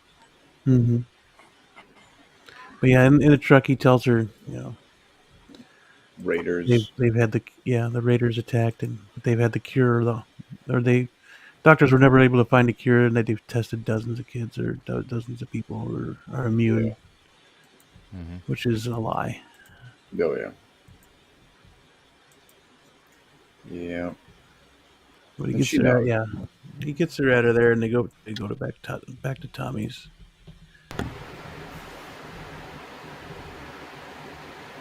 And yeah, I mean, this is where she asks him, swear that's the truth of what happened, and he swears to her that was the truth. Mm-hmm. And again, she knows it's a lie. Yeah, you can see it on her face. Yeah, I thought that was well acted on her part, because that in the game that's what happens, right? She kind of did the same thing. It's like it ended almost the exact same way, and she captured that look. I thought definitely. Like there's like doubt, like she knows, yeah. Oh yeah, and then that's where this season ends, right here on his shot. Yeah, just like right there, and it's just like the game. Not even like what? Like you could have gone on like 5 minutes more or something. Something. Wait, so you didn't like the way the game ended either? Blue? Actually, is that how the game ended right there? It's been a long time pretty sure. Yeah, I think, from what I remember too, it ended like that also. Who cares? 5 more minutes they could have. Wait a minute, aren't they doing a season 2? Yeah, they are. Yep. Yeah. Well, then how could this be the end of the game? Actually, it's the end of the first game. Yep. Oh. Yeah. And I want them so badly to just establish more Joel and Ellie before they go into part 2. Right. Get more time in there before you Ned Stark him. I was gonna say I learned something that should be happening in season 2 that they say some fans might not like. Yep. I think you guys already know. Fans of the games? Oh yeah. Yeah. If you fans of the game or fans of the show? Well, all I know is that, I just, I was watching a stream and they were talking about it, and they said, hey, what happens in this, what's going to happen in the second season. And they're like, yeah, and there's going to be some folks. And I guess they're talking about folks that probably don't really know the whole aspect of this, I think even people in this chat currently know what happens. So yeah. But I'm sure there's a large audience who probably never played the game, and they're probably watching this for the first time, and that's going to fucking blow their mind in the second season. And I'm not going to say anything. I'm not going to watch the show, but I'm not going to say anything either. I don't want to blow anything for anybody. But when I heard about it, I went, oh, that's a shocker. Yeah. Yep. I stopped playing the game for a whole day because of that. Really? Yep. It took me a minute to get back to it. It's like, all right, fine, I'll finish. Wow. Yeah, going back to this real quick, I was just gonna say, was it just me, or did they leave out? Well, actually, they didn't leave out, but did they modify it to where they didn't mention that Ellie decided to go through with the surgery? Because in the game she did, right? Or I think so. Yep. Okay, yeah, because here they made it seem like Ellie wasn't aware, and Marlene was saying, it's what she would have wanted, or right, yeah, that she would have kind of make Joel feel bad. But in the game, I think she actually knew what was going to happen, that she may not make it, or wasn't going to make it, and she still decided to go through with it. And for one, I think that's what made the ending in the game more impactful. It's because she wanted to, but Joel obviously kind of did it more for selfish reasons. Yep. And keep in mind that, like, when they made this game, they didn't have a sequel already in mind, because I can't remember how far apart they were. Like years between the first one and the second one, right? What was it, 6 years? Yeah, something like 6 or 7. I thought. I think it's 2019. It was the same year as Red Dead 2. So. Oh, was it? Yep. So I think it's 2019, 2018, 2019. So yeah, and this came out, like you guys said earlier, in 2013, and so this was at the time, and we mentioned this before, and I think one of your during the review episode 1 or 2. This is from what I played, nothing had been done like this. This was all, keep in mind, the show followed the game pretty closely, slight modification. So this was all original to the game that came out, 10 years ago. And my mind was just blown. Even with this ending, the way it ended, I just kind of just sat there just like in shock, and I was just like, wow, because very, it was just very impactful. It kind of, there wasn't any other game that I played that made me, had made me think about the ending and like this, or the game overall. I thought it was awesome. Yeah. But yeah, I mean, I pose a question. Do you think Joel did it for the right reasons, or is it selfish reasons? I know you touched on that a little bit a few seconds ago, but everybody's opinion here. I mean, do you think it was right what Joel did, or do you think it was wrong what Joel did? A little from column A, a little from column B. Like you're saving one person that could save pretty much everybody by her sacrifice. Yep. So you're just kind of dooming humanity further for your feelings. Yep.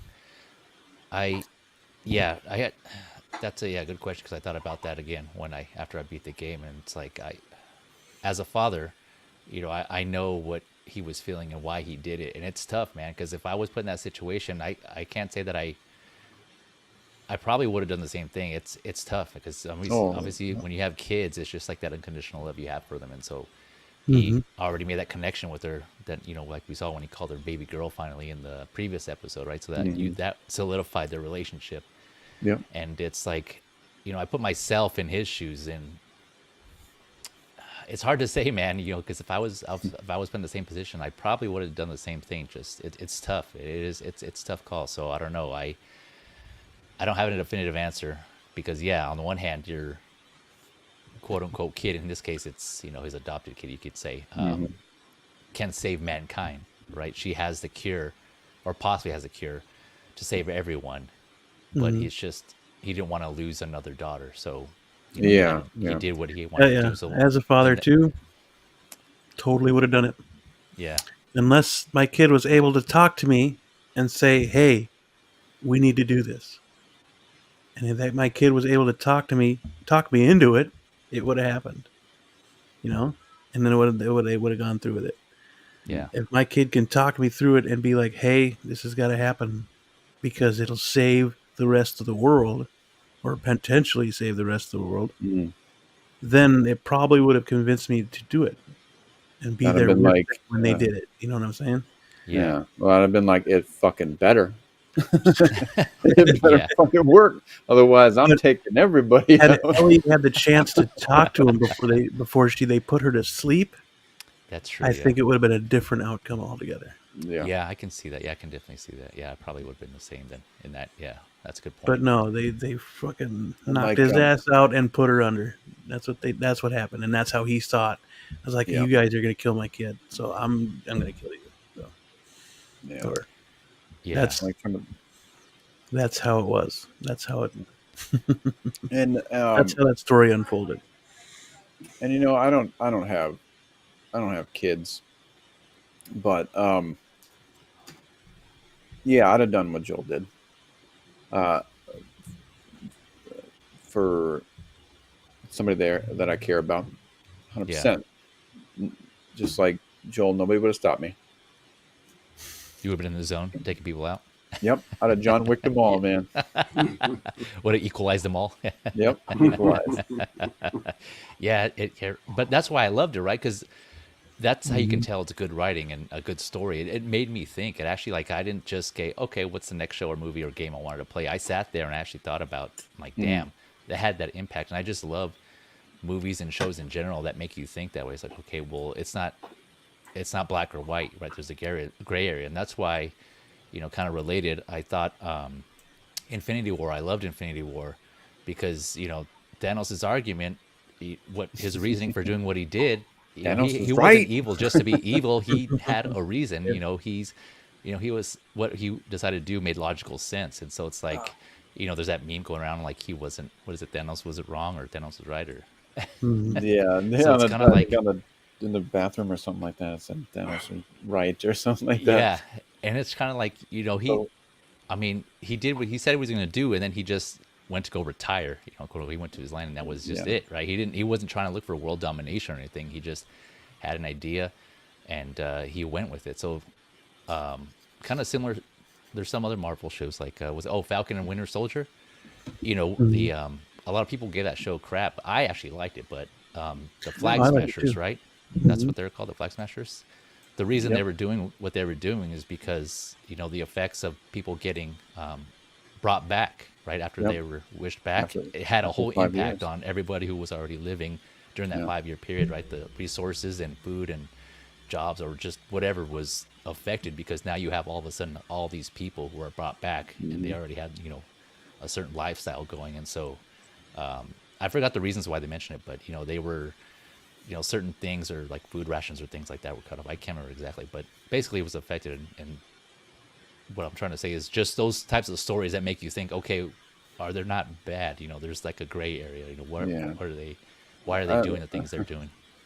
The only argument I have against that is that instead of being a douche, you could like double or triple the resources. And that's true. Yeah, I don't think Tony was thinking that straight when he had he's going against Thanos. Okay, wait, hold on, Thanos. Let me see. I can need more resources. I need that. I need to get rid of these guys. And, I see what you're saying. Yeah. Sorry, kind of went on kind of long there, but yeah, no, I love those types of story beats and those things that make you think, you know, thought provoking.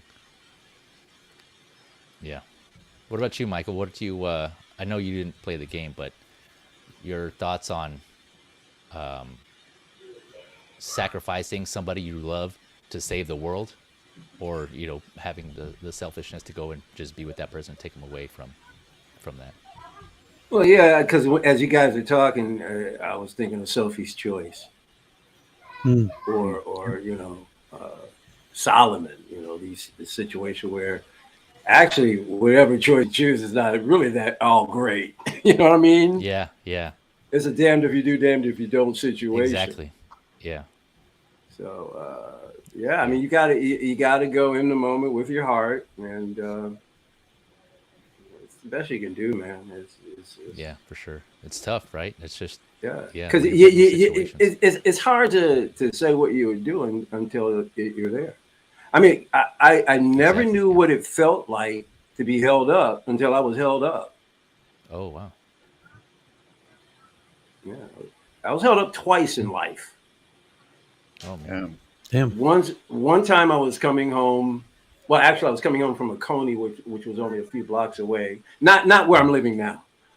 This was back in the 90s. But I was coming home from Coney Island one night, close to midnight, and there were two guys walking on the other side of the street, and they started crossing over, and I immediately could sense, I'm like, this is not good.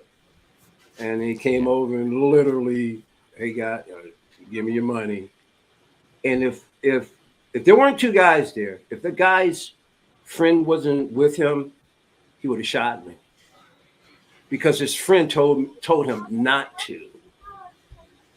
Wow. So the guy said, you better run, get the hell out of here. And I ran. Holy shit. I did exactly what they said and got the hell out of there. The first time it happened, I was only like 15 years old.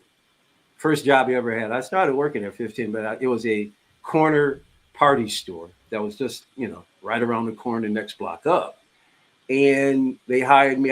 They paid me under the table. I'm a 15-year-old kid, man, and I'm coming home with money. So everybody, you know, all the kids in the neighborhood was like, "Oh, Mike, I got a job, got money," and I used to buy candy for everybody, stuff like that. Oh yeah, I was loving it, man. I was the guy who was buying candy. Or I had a good friend that lived across the street from me, and on Friday nights I would buy Chinese food for myself and his brothers and sisters. We'd sit there and eat Chinese food. So yeah, it was great. But I worked in this party store as stock at 15 years old, and I'm going back to the stock room to bring out, something to put in, something to put into the freezers or refrigerators. And I step out of the back, and the minute I do, there's a guy right there with a gun, and he's pointing it at me. And I just put the case down, and he waves me over to the side where some other customers and some of the employees are. But I remember I could see underneath the counter where one of the guys who worked there, the cashier, I could see where underneath the counter, he was laying on the floor. They had him laying on the floor with his stomach down. And all I could see, because he was a short, fat, roly-poly Greek guy, right? But I could see his stomach, and I could see his hands, and I could see him. All I could see is his stomach and his hands trembling. It was really... Damn. But eventually, they robbed the register, because one was at the front and one was at the back. And the one in the back is the one that ushered me out. But they robbed the stuff and left. I came home. My mother said, "You're not working there anymore." That was my last day. Wow. But man, I'm glad you walked away from both of those and you're here with us now. Right. I tell you, man, the one when I was adult was scarier than the one when I was a kid. How old were you on that one? I must have been in my early 40s. Oh, okay. Okay, gotcha. Man, I can't imagine. But when I was 15, I don't even remember being scared. I just remember going, "Wow, this is exciting." Yeah, when you're that young, yeah. I don't know. 15 is kind of old to be thinking something like this is exciting, but I don't remember being scared. It's weird. Okay. Yeah. Wow, thanks for sharing that, man. That's crazy. That's pretty. That ain't the craziest thing that's ever happened. That reminds me, kind of being put in those situations that also happened in the show, right, where Ellie and Joel, I think they got stuck up at gunpoint when they first got to Jackson. I think when they were surrounded in the snow. I think that's when it was, right? And then he was saying, if you move or someone I'll kill you where you stand or something like that. And so sent the dog to go sniff him out. And so you can see that's when Joel had one of his panic attacks, right? But it's just, imagine yourself being in that situation. It's like, you don't know if the dog's going to react to her. And if it does, then they're going to shoot her. But if you move and try to stop the dog, and him too. Yeah, exactly. Both of them. Yeah. So it's kind of like, what do you do? It's like one of those situations that makes you think. It was like, man. Yeah. What can you do? I mean, you're surrounded by these dudes. Exactly. Quick decision. Yeah. You move, they're going to shoot you. Yeah. So they did a good job of putting those types of situations in the game or in the show that made you think. But it was. Yeah. I thought it was great. I like the slight modifications they made. It did help with the show. I think I probably would give it a 9 overall. The series. Yeah, I'm right there with you. Definitely a 9. Oh, and you, Blue? Because I got a question here. What do you give it?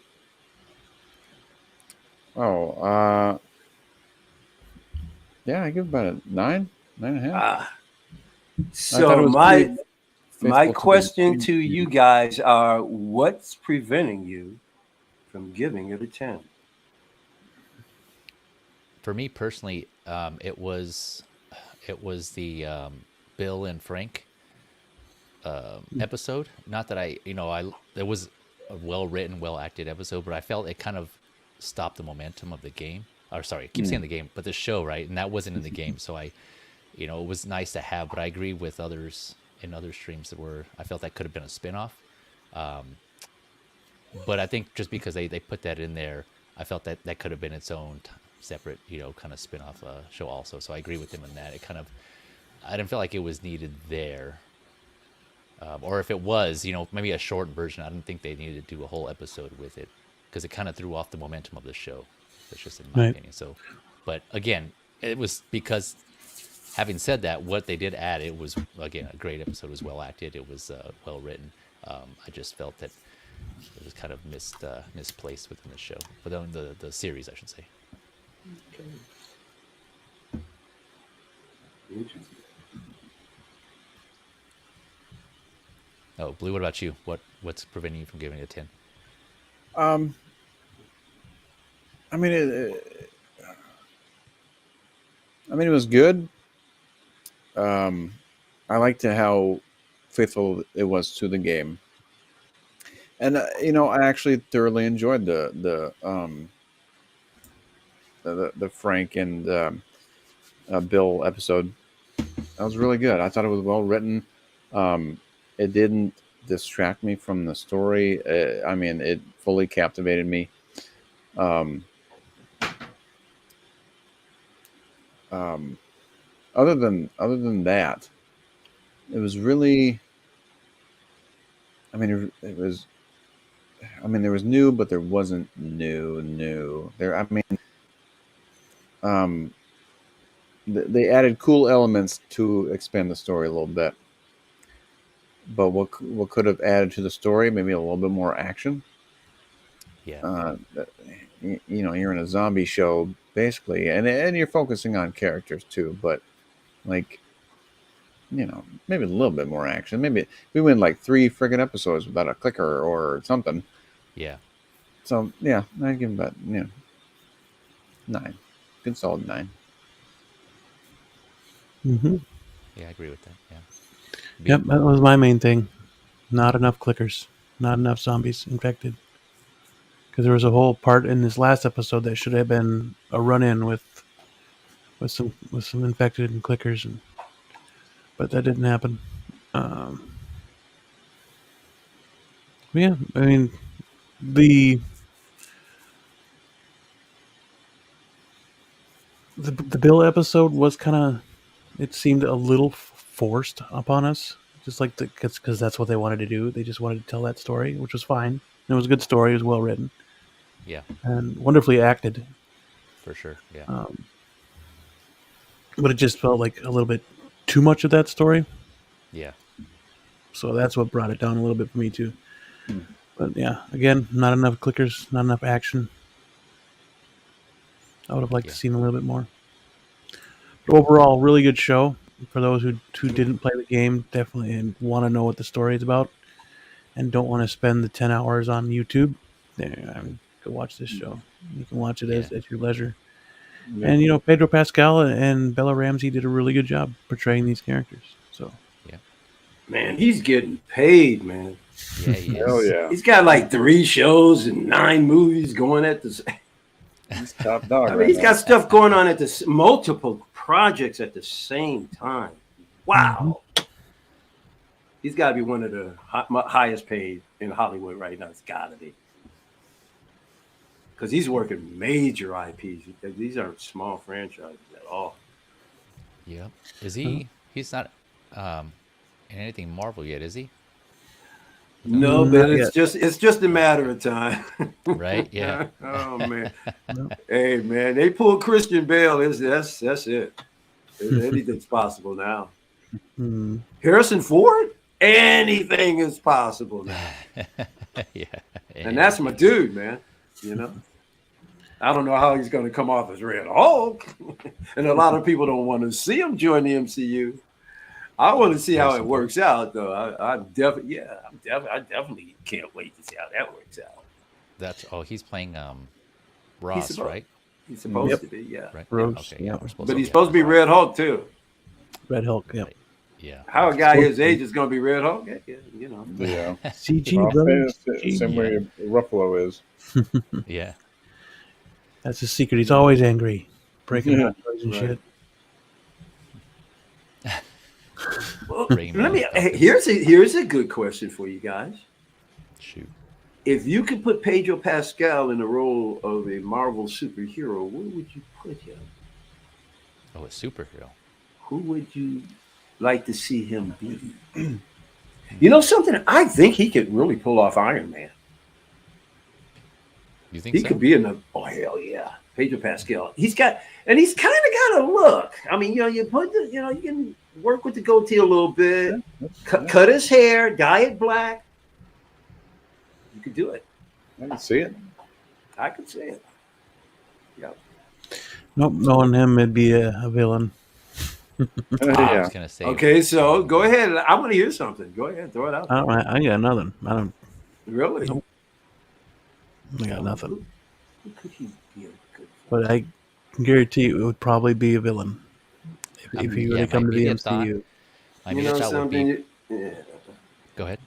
No, you go ahead, Feezy. What? Oh no, I was gonna say my immediate thought now when you said villain and just his look and who he can play. I'm thinking some sort of crime boss or mob boss or something, a villain to Sharon Carter, right? Because at the end she was in that building taking over. What is that? I forgot the name of that island she was at the end of Shang-Chi. Was it Shang-Chi? It was, right? Yeah. What's the name of that place that she was at? It started with an M, I think.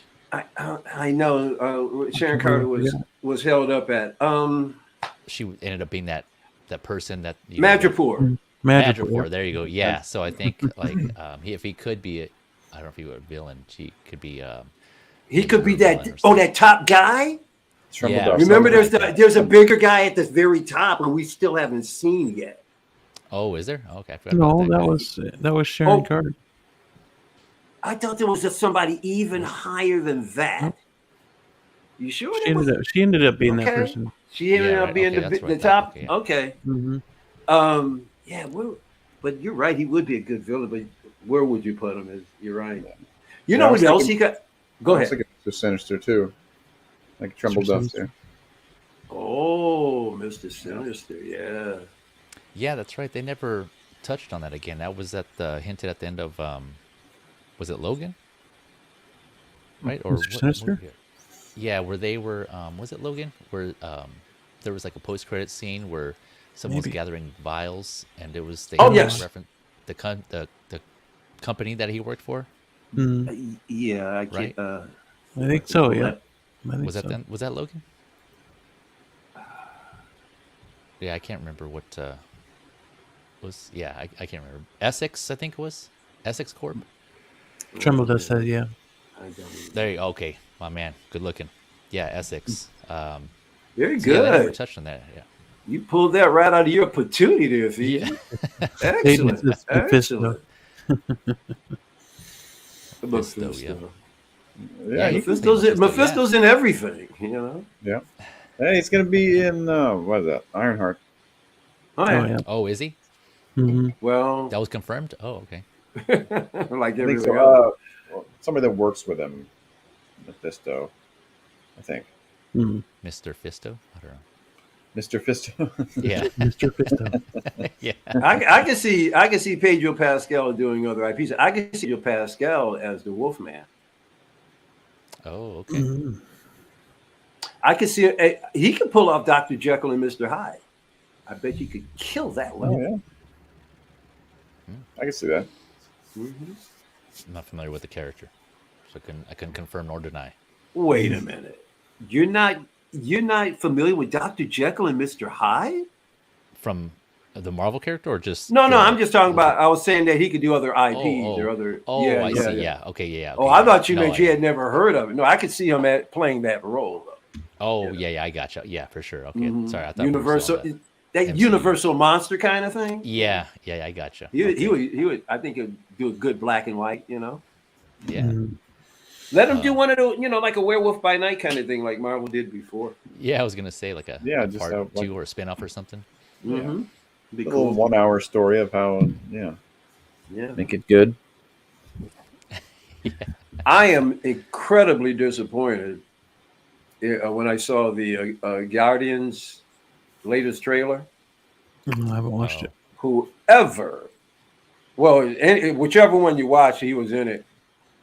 Adam Warlock looks like absolute total garbage. Marvel hates my guts.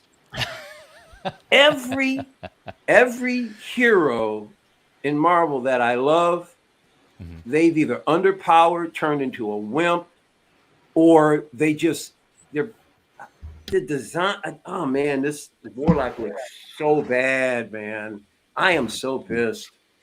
Yeah, I was kind of disappointed, and just based on the trailer, like how it looked too. But again, I'm just comparing it to comic It's not even close. Yeah, it's not. But I don't know he what may, the heck are they thinking.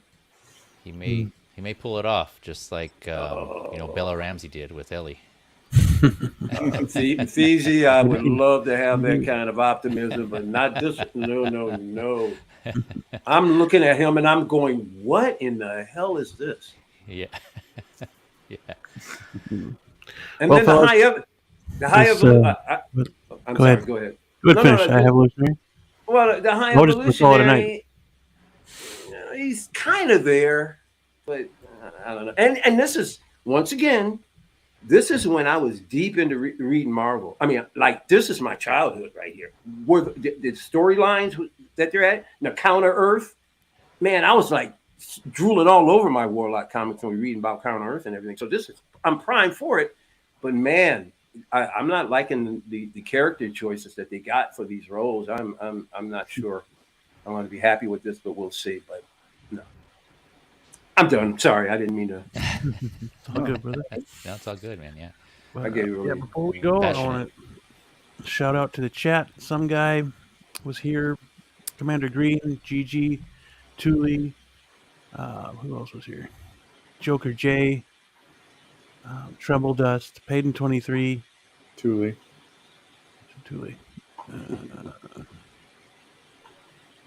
Ninja Squirrel 30 was here. I know. Doc Smizzle. Yep, Doc Smizzle was here. Toy Box was here. 12-inch Moose Stream. 12-inch Moose Stream.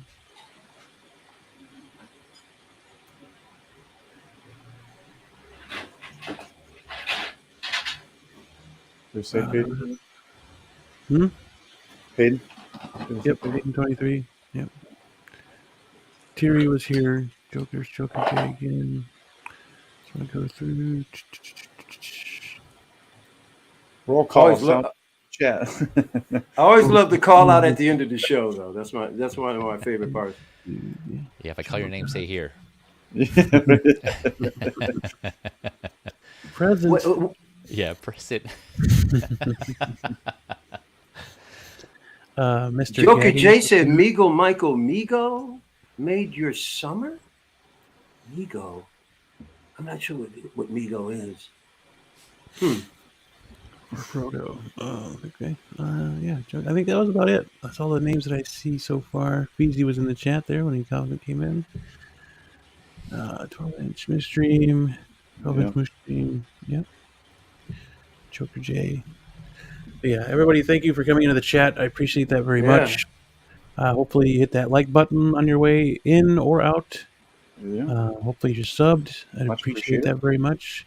Go sub to Alex. Go sub to Mike. Go sub to Feezy. Go sub to Loco. They've all got great stuff on their channels. Their links are in the description part of the video. So if you haven't, go check their channels out. Everyone who's been on the show, I've got their link down below. So go check them out. Go sub to them. But yeah, I think that about does it. I don't see any more names that I haven't called out already. So if we missed you, I apologize. It's a lot in the chat. Yeah. But you're appreciated. Thanks for coming. Thank you very much. Yeah, Feezy, thanks for coming in as late as you did. Yeah, I'm sorry. Yeah, but thanks for having me. Appreciate it. It's always awesome talking to you. Absolutely. Michael Elliott, Blue Tattoo, Alex, Loco. I know you guys had stuff to do, work to do. Appreciate you coming on. Yeah, that'll do it for us. Stay safe, stay healthy, always be kind, and we'll catch you on the next one. Later.